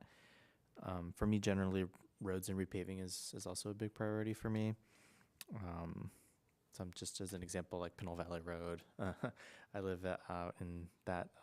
I live in that area of Pinole, and kind of driving through it, I have to kind of weave around because there's potholes everywhere. So any sort of work that can be done to help address that is appreciated. I also kind of wanted to note it's a similar story when it comes to the intersection between the Interstate 80 and also Pinole Valley Road. I do believe that some of those might actually be under Caltrans jurisdiction. Yes. So that might be just, that's a different conversation, but also kind of, there's some areas around Pinole Valley Road that kind of do need some work. So I'm happy to see that, the city is making some progress slowly, but one day we'll be able to get there. And another big priority for me is also kind of traffic and pedestrian safety. I do remember when the speed limit was changed on Pinole Valley Road. I remember there was just no random notice. I think it was actually one of my parents who was like, "Hey, did you notice the speed limit change?" And I was like, "No, I didn't notice the speed limit change. I didn't know." But some other things, kind of like the pedestrian improvements for crosswalks. I've actually seen the city of El Cerrito has some crosswalks where you actually don't even have to touch it. It's actually just like you put a sensor and you put your hand on there. I think seeing stuff like that would be great in Pinole. And they also have some ones where it's it'll have one at the kind of like body level, and it'll also have another one that's like foot level for Yeah. ADA compliance. I think seeing things something like that in Pinole would be great. And also kind of traffic calming measures. So I'm very happy to see stuff like that as well. We'll talk in, I think it was actually the city in Walnut Creek, where they actually had put some, not cones, but they had put some posts, kind of like, forget the name, the official, I forget their name, but there were posts where they kind of actually made the lane narrower. Bollards, yes, thank you. Yeah, so they had bollards that were kind of in between the lanes on a 4-lane road, and I felt that actually kind of actually made people slow down a lot more. And I think it's because like the wider the lane, I think people more, feel more comfortable going at speed versus like if it's really narrow and they had some bollards there, they kind of like, oh, I kind of can't go too fast. Maybe don't want to scratch my car with the bollard.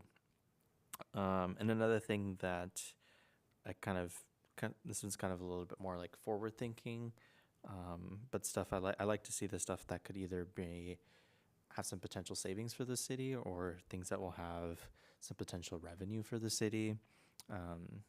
The recycled water, I think that's a great idea. Having, there's I'm assuming a lot of water comes out of the wastewater plant, and I'm assuming a lot of it just gets dumped out into the bay. But if we could reuse some of that stuff for Irrigation. irrigation, especially for the soccer fields, maybe that might be a cost saving measure, and I think that might also be like a good way to kind of save water, especially in droughts as well. And also kind of thinking of some other things that could potentially bring in revenue from the wastewater plant. Like, I don't know if the city's ever considering harvesting the natural gas that comes from it, or if it's kind of just recycled back into the plant for energy, or if it's something that, potentially could power some other equipment for the city, or potentially could be sold, or whatever, but some potential uses for that. I actually toured the West County wastewater facility where they take they're doing some big improvements there where they're actually taking the waste, essentially dehydrating it and turning it into to fuel, and also kind of partnering with I believe it's also with Republic Services and the landfill to also eventually turn some of that gas potentially into hydrogen. And if that's something that the city could potentially look into long term, I understand, city's potentially not great financial situation at the moment, but something for potential later on investment that could potentially bring in revenue. And that's kind of my feedback on this stuff. Very happy to see that there's projects that there's some progress, and definitely understand that some stuff gets pushed back, but I think there's glad to see that the sales tax measure covers in a little bit of the gap, and also some other grants as well. Thank you for these comments. And I would like to also extend an offer. If there is any interest in touring the treatment plant and finding out more, we'll be more than happy to do that. With regards to traffic calming, the reduced speed limit, I think it's a great idea to have the tap, that it's a new speed limit.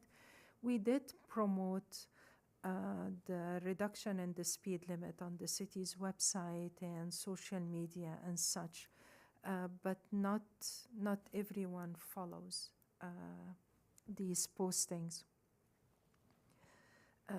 But the project was awaited for a long time, so we were just happy to get it done, to implement it. And I should mention also that as part of the pavement rehabilitation project, we're planning 2 flat top speed humps on Pinole Valley Road at primary crosswalks. in the vicinity of the schools and the soccer field. The parabolic speed humps on Shea will be removed and replaced at more appropriate locations. Yes. Just for clarification, so that would be kind of like a little bit of a tiny hump on some of the crosswalks by the high school? Those are flat in nature, and they're actually quite wide, and they cover the width of the crosswalk. Okay. So it would be Cool. similar elevation to the sidewalks, but it enhances the visibility, and it's combined with enhanced pavement marking.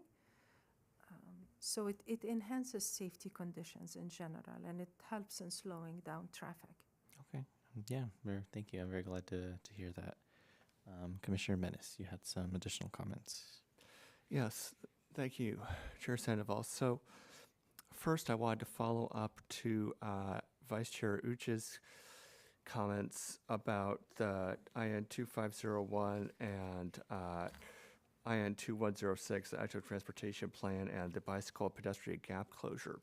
I think we could potentially do a lot of the work that he was suggesting with referring to the Climate Action and Adaptation Plan by referencing goal CE7 there, support bicycle use as a mode of transportation by enhancing infrastructure to accommodate bicycle and rides. I'm not sure what "and rides" means there, but I guess it's just an artifact of how it was written.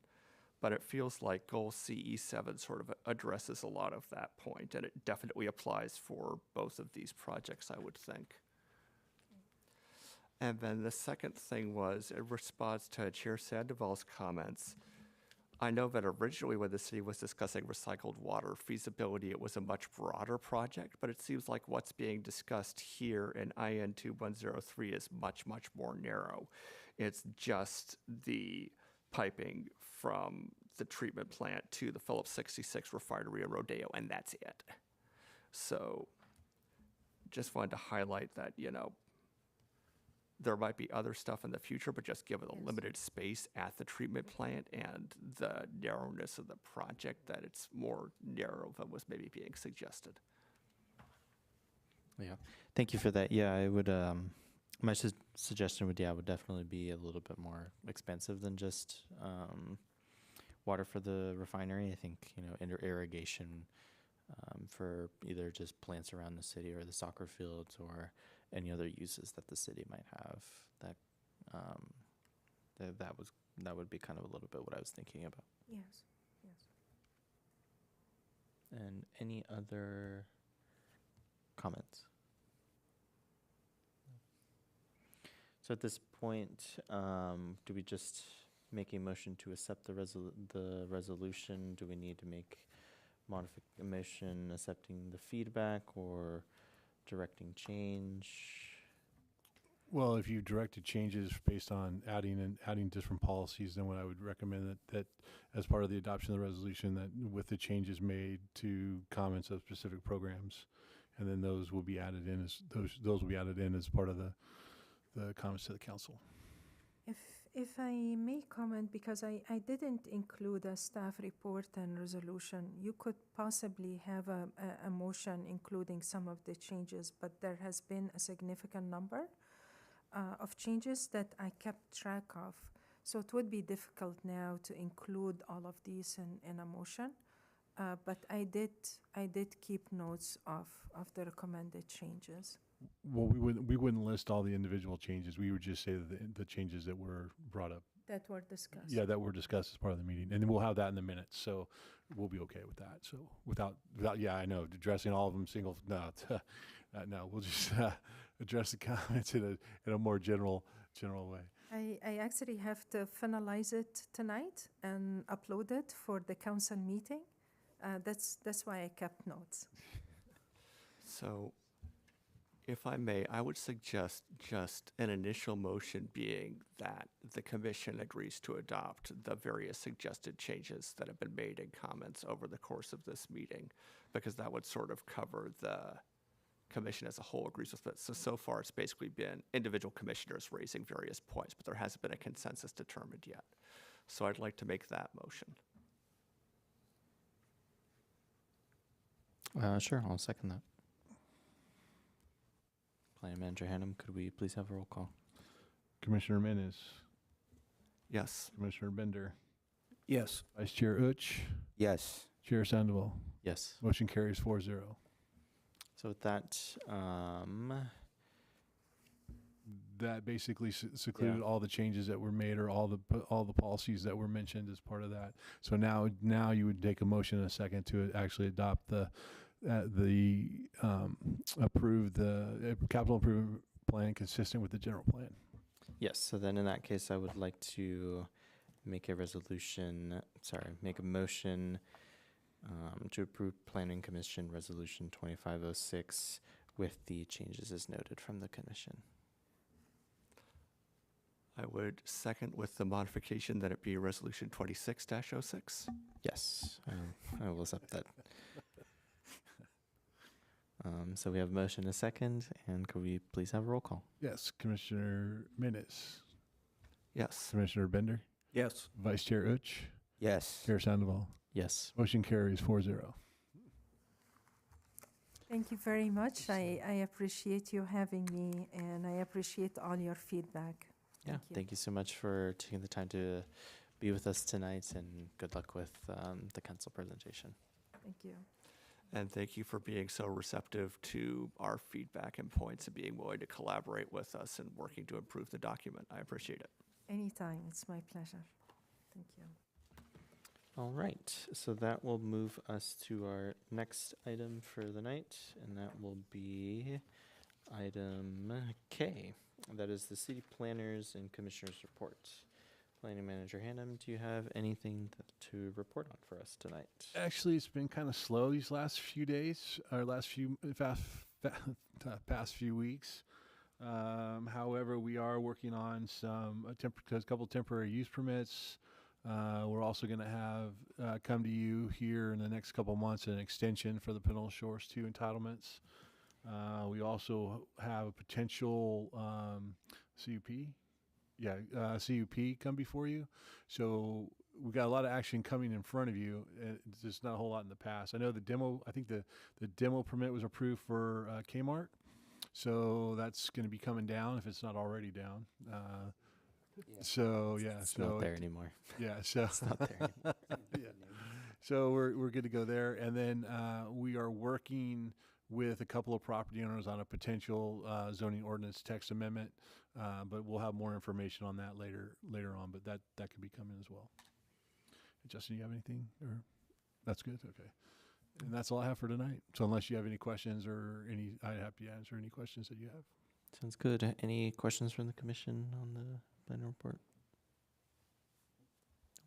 Nope. Do we have any public comment? No one online at this moment. All right. Any other comments from the commission? Yes, Commissioner Bender. This actually is for Public Works, not that they need more activities on their agenda, but if you could let the Public Works Operations, is Joe Bingham know that there are 3 trees on San Pablo Avenue just to the west of the John Street intersection that are looking distressed. I don't know whether it's disease is starting to take hold or it's just simply there's so many trees there that they're not getting enough light, but there's a evergreen tree, there's an oak tree, and some broadleaf tree. It's like a third to maybe a half of the trees, the limbs are completely bare. Again, it's just 3 trees in that very dense section. West of John. It's West of John. just west of John. It's on the, of course, the north side. North side. It's adjacent to the Westcat turnout, bus turnout stuff for the stop. I will let him know. At least you should get it on his watch list Yeah. if they're okay. I'm not an arborist, but Right. he would probably be able to assess it. Any other comments? Nope. All right, and we'll move on to the commissioner's report. Any commissioners would like to report out on anything? All right, so that will take us to the next item is communications. Any communications from the commission? Yes, Commissioner Menace. Yes, so I have a few communications, basically going over the various points I made on my email to the ex parte email list. There's going to be the senior food distribution from 10 a.m. to 11 a.m. tomorrow at the senior center. Seniors resident of Pinole or income can provide ID and fill out a form at the senior center to get a bag full of, various grocery items, not just produce, unlike today's item. As has already been noted today, the meeting of the Traffic and Pedestrian Safety Committee on Wednesday has been canceled. And this Sunday, the 14th, from 12 p.m. to 2 p.m., there's going to be a combined Pride and Juneteenth celebration in Fernandez Park. That should be a great time if people want to come to that. I also received a communication from a member of public about some sequencing between a solar project and a sewer lateral project. And I was wondering basically who I reach out to figure out the progress of a sewer lateral repair project. Would that be Public Works? Would that be planning? It would be Public Works. So either I don't know if sewer, it's either done through our inspectors, which is now only KJ, or if it's going through actually Public Works, sewer department. Yeah, it'll be through the Public Works Department. So Yeah. I guess if you need a Public Works comment, check the Public Works webpage on the city's website for a phone number and emails. Got it. Yeah, I just wanted to double check on that since I'm here, and well, that falls under communications. And that's all my communications for this week. All right, thank you. And our next regularly scheduled planning commission meeting. Here, before Oh, we yes. end, I do see a hand raised in the public. Okay, yeah. Okay. This is can- from, caller phone number ending in 5748. So please press *6 when you are ready. Thank you. Just a reminder, the time for comment is 5 minutes.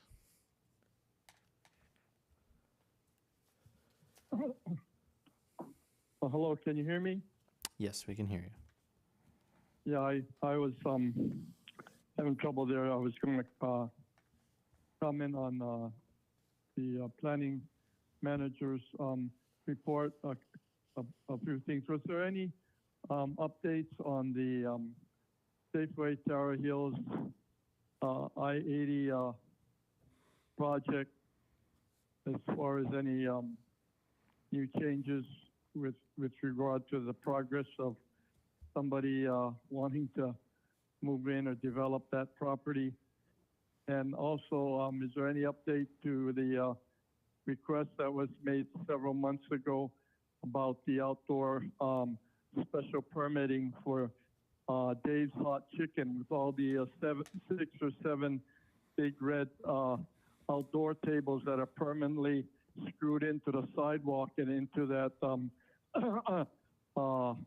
alleyway between Pete's? Because once we continue to let them have their way with outdoor seating like that, all the other establishments in the area, they want to compete with Dave's Chicken, and they're wanting to end up adding more tables, and it gets to be a pissing match or a war. Who's going to maintain and have half the sidewalk there? And it's been a public hazard, and I very seldom see anybody sitting on those extra tables they've added out there, taking up close to 40 to 50% of the sidewalk in front of Dave's Chicken that was supposed to be investigated over 2 or 3 months ago. And then also, was anything done with regard to the, I know it's been a battle with the county, but the flood control district with that major big creek breach right behind the bowling alley by Sprouts parking lot that's been going on and on and on and on. Do we have an update from the flood control district that's supposed to report back to the city of Pinole? Because we thought they put that on some kind of a priority list, but there hasn't been any progress or anything done to that effect, as well as the crossover bridge that's in total is in somewhat of disrepair just past Station 74 that concrete bridge that was wiped out several years ago, and all they put up there were two sawhorses with blinking amber yellow lights, and it's been like that for 4 years now, and we haven't found any money to repair the concrete abutment or even repair the batteries in the lights. And I know it's not Con Fire's problem, but it will be when someone else gets hurt over there. Just about a month ago, someone didn't make it through that hairpin turn, and they wiped out that corner house there, all their white picket fence that had to be replaced and repaired with their homeowner's insurance. That was an accident, another accident waiting to happen as a result of that curb. But they ought to at least replace the batteries in the flasher lights on that cracked concrete abutment. And isn't there something else that the Public Works Department director can do to help us, you know, put some more little temporary delineators or signages on the Pinole center medium strips up and down Pinole Valley Road and up and down San Pablo Avenue and Appian Way that have been destroyed or pretty much destroyed over the years and not upgraded or replaced. They said they replaced several of them, but in more than half of the turnabouts and the corners on those bullnose medium center medial strips, they haven't been replaced or upgraded.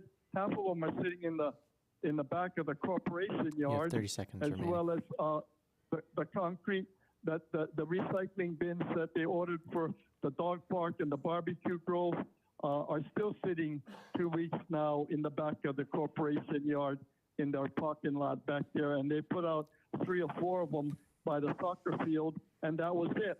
But the dog park and the barbecue grove and other parts of Pinole are supposed to get those brand new 3-way recycling bins that are just sitting under plastic wrap on pallets in the back Your of the time is up. corporation Please yard. wrap up your comment. Thank you. All right, thank you for your comment. Plan Manager Hannum, is there any update on the Safeway or the Dave's Hot Chicken? Yeah, I'll start commenting on the Dave's Hot Chicken. Code enforcement and I are working on that right now, and so if they want to keep those tables and chairs out there, they're going to have to do an outdoor dining permit consistent with our current zoning ordinance. So, but we're getting out there, and you'll see either they're going to come up with a permit application or they're going to remove the tables.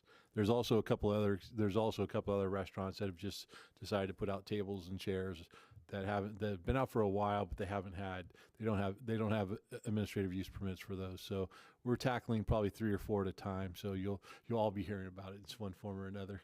Regarding the Safeway project, we've gotten nothing from the Safeway project, so they're continuing to work on their outreach or whatever they're doing to help recruit businesses to the city. So, but at this point, we don't have anything at this point. Regarding all the public works issues, I'd have to refer all that to Heva regarding all the things that he was mentioning regarding the dog parks and the barbecues. And it sounds like they have the materials. It's just a matter of it getting out there. So from because he's saying it's in their back in the courtyard. So if it's in the courtyard, then I'm sure it's going to be relieved. And regarding the flood control district, again, that's flood control. We don't. I mean, hopefully, I think we're working with that through Public Works, but I don't know where all that's at. So, and that's a flood control. And we don't have jurisdiction over that. So, that's something that we can work with our other agency to work with. So those are my comments on that.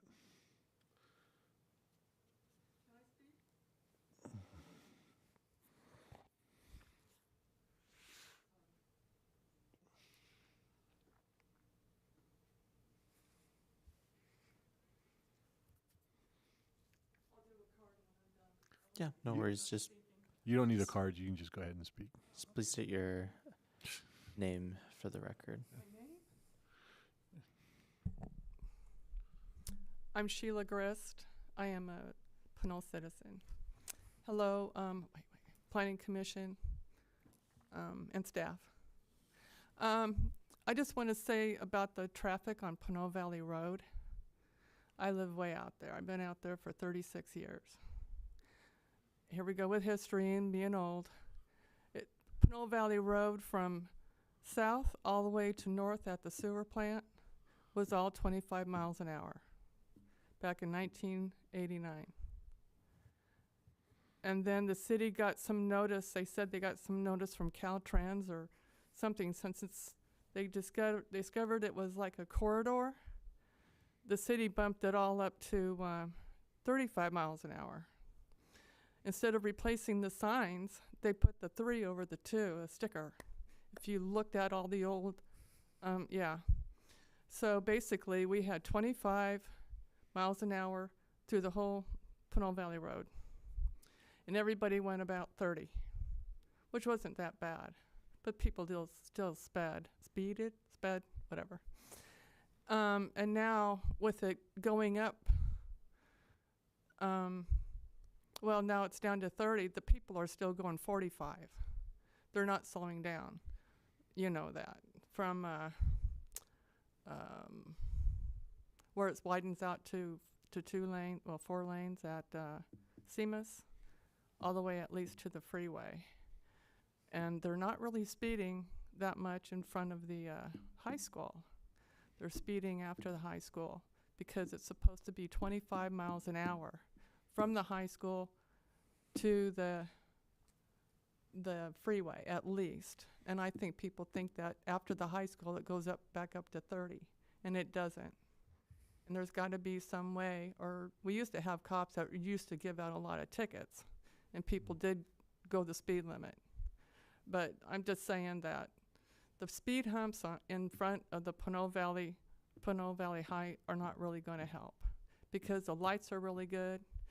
People do not speed that much down there, in my opinion. I was sitting on at the red light at, what do you call it, Estates and Pinole Valley Road, about 8:30 in the morning, going to go on the freeway to go east. And I had a red light, and there was a car going at least 90 miles an hour right by me, and went under the freeway into Old Town. And I was kind of surprised. We just don't have any cops to look at that stuff. But anyway, that's all I got to say right now. Thank you. Right, thank you for your comment.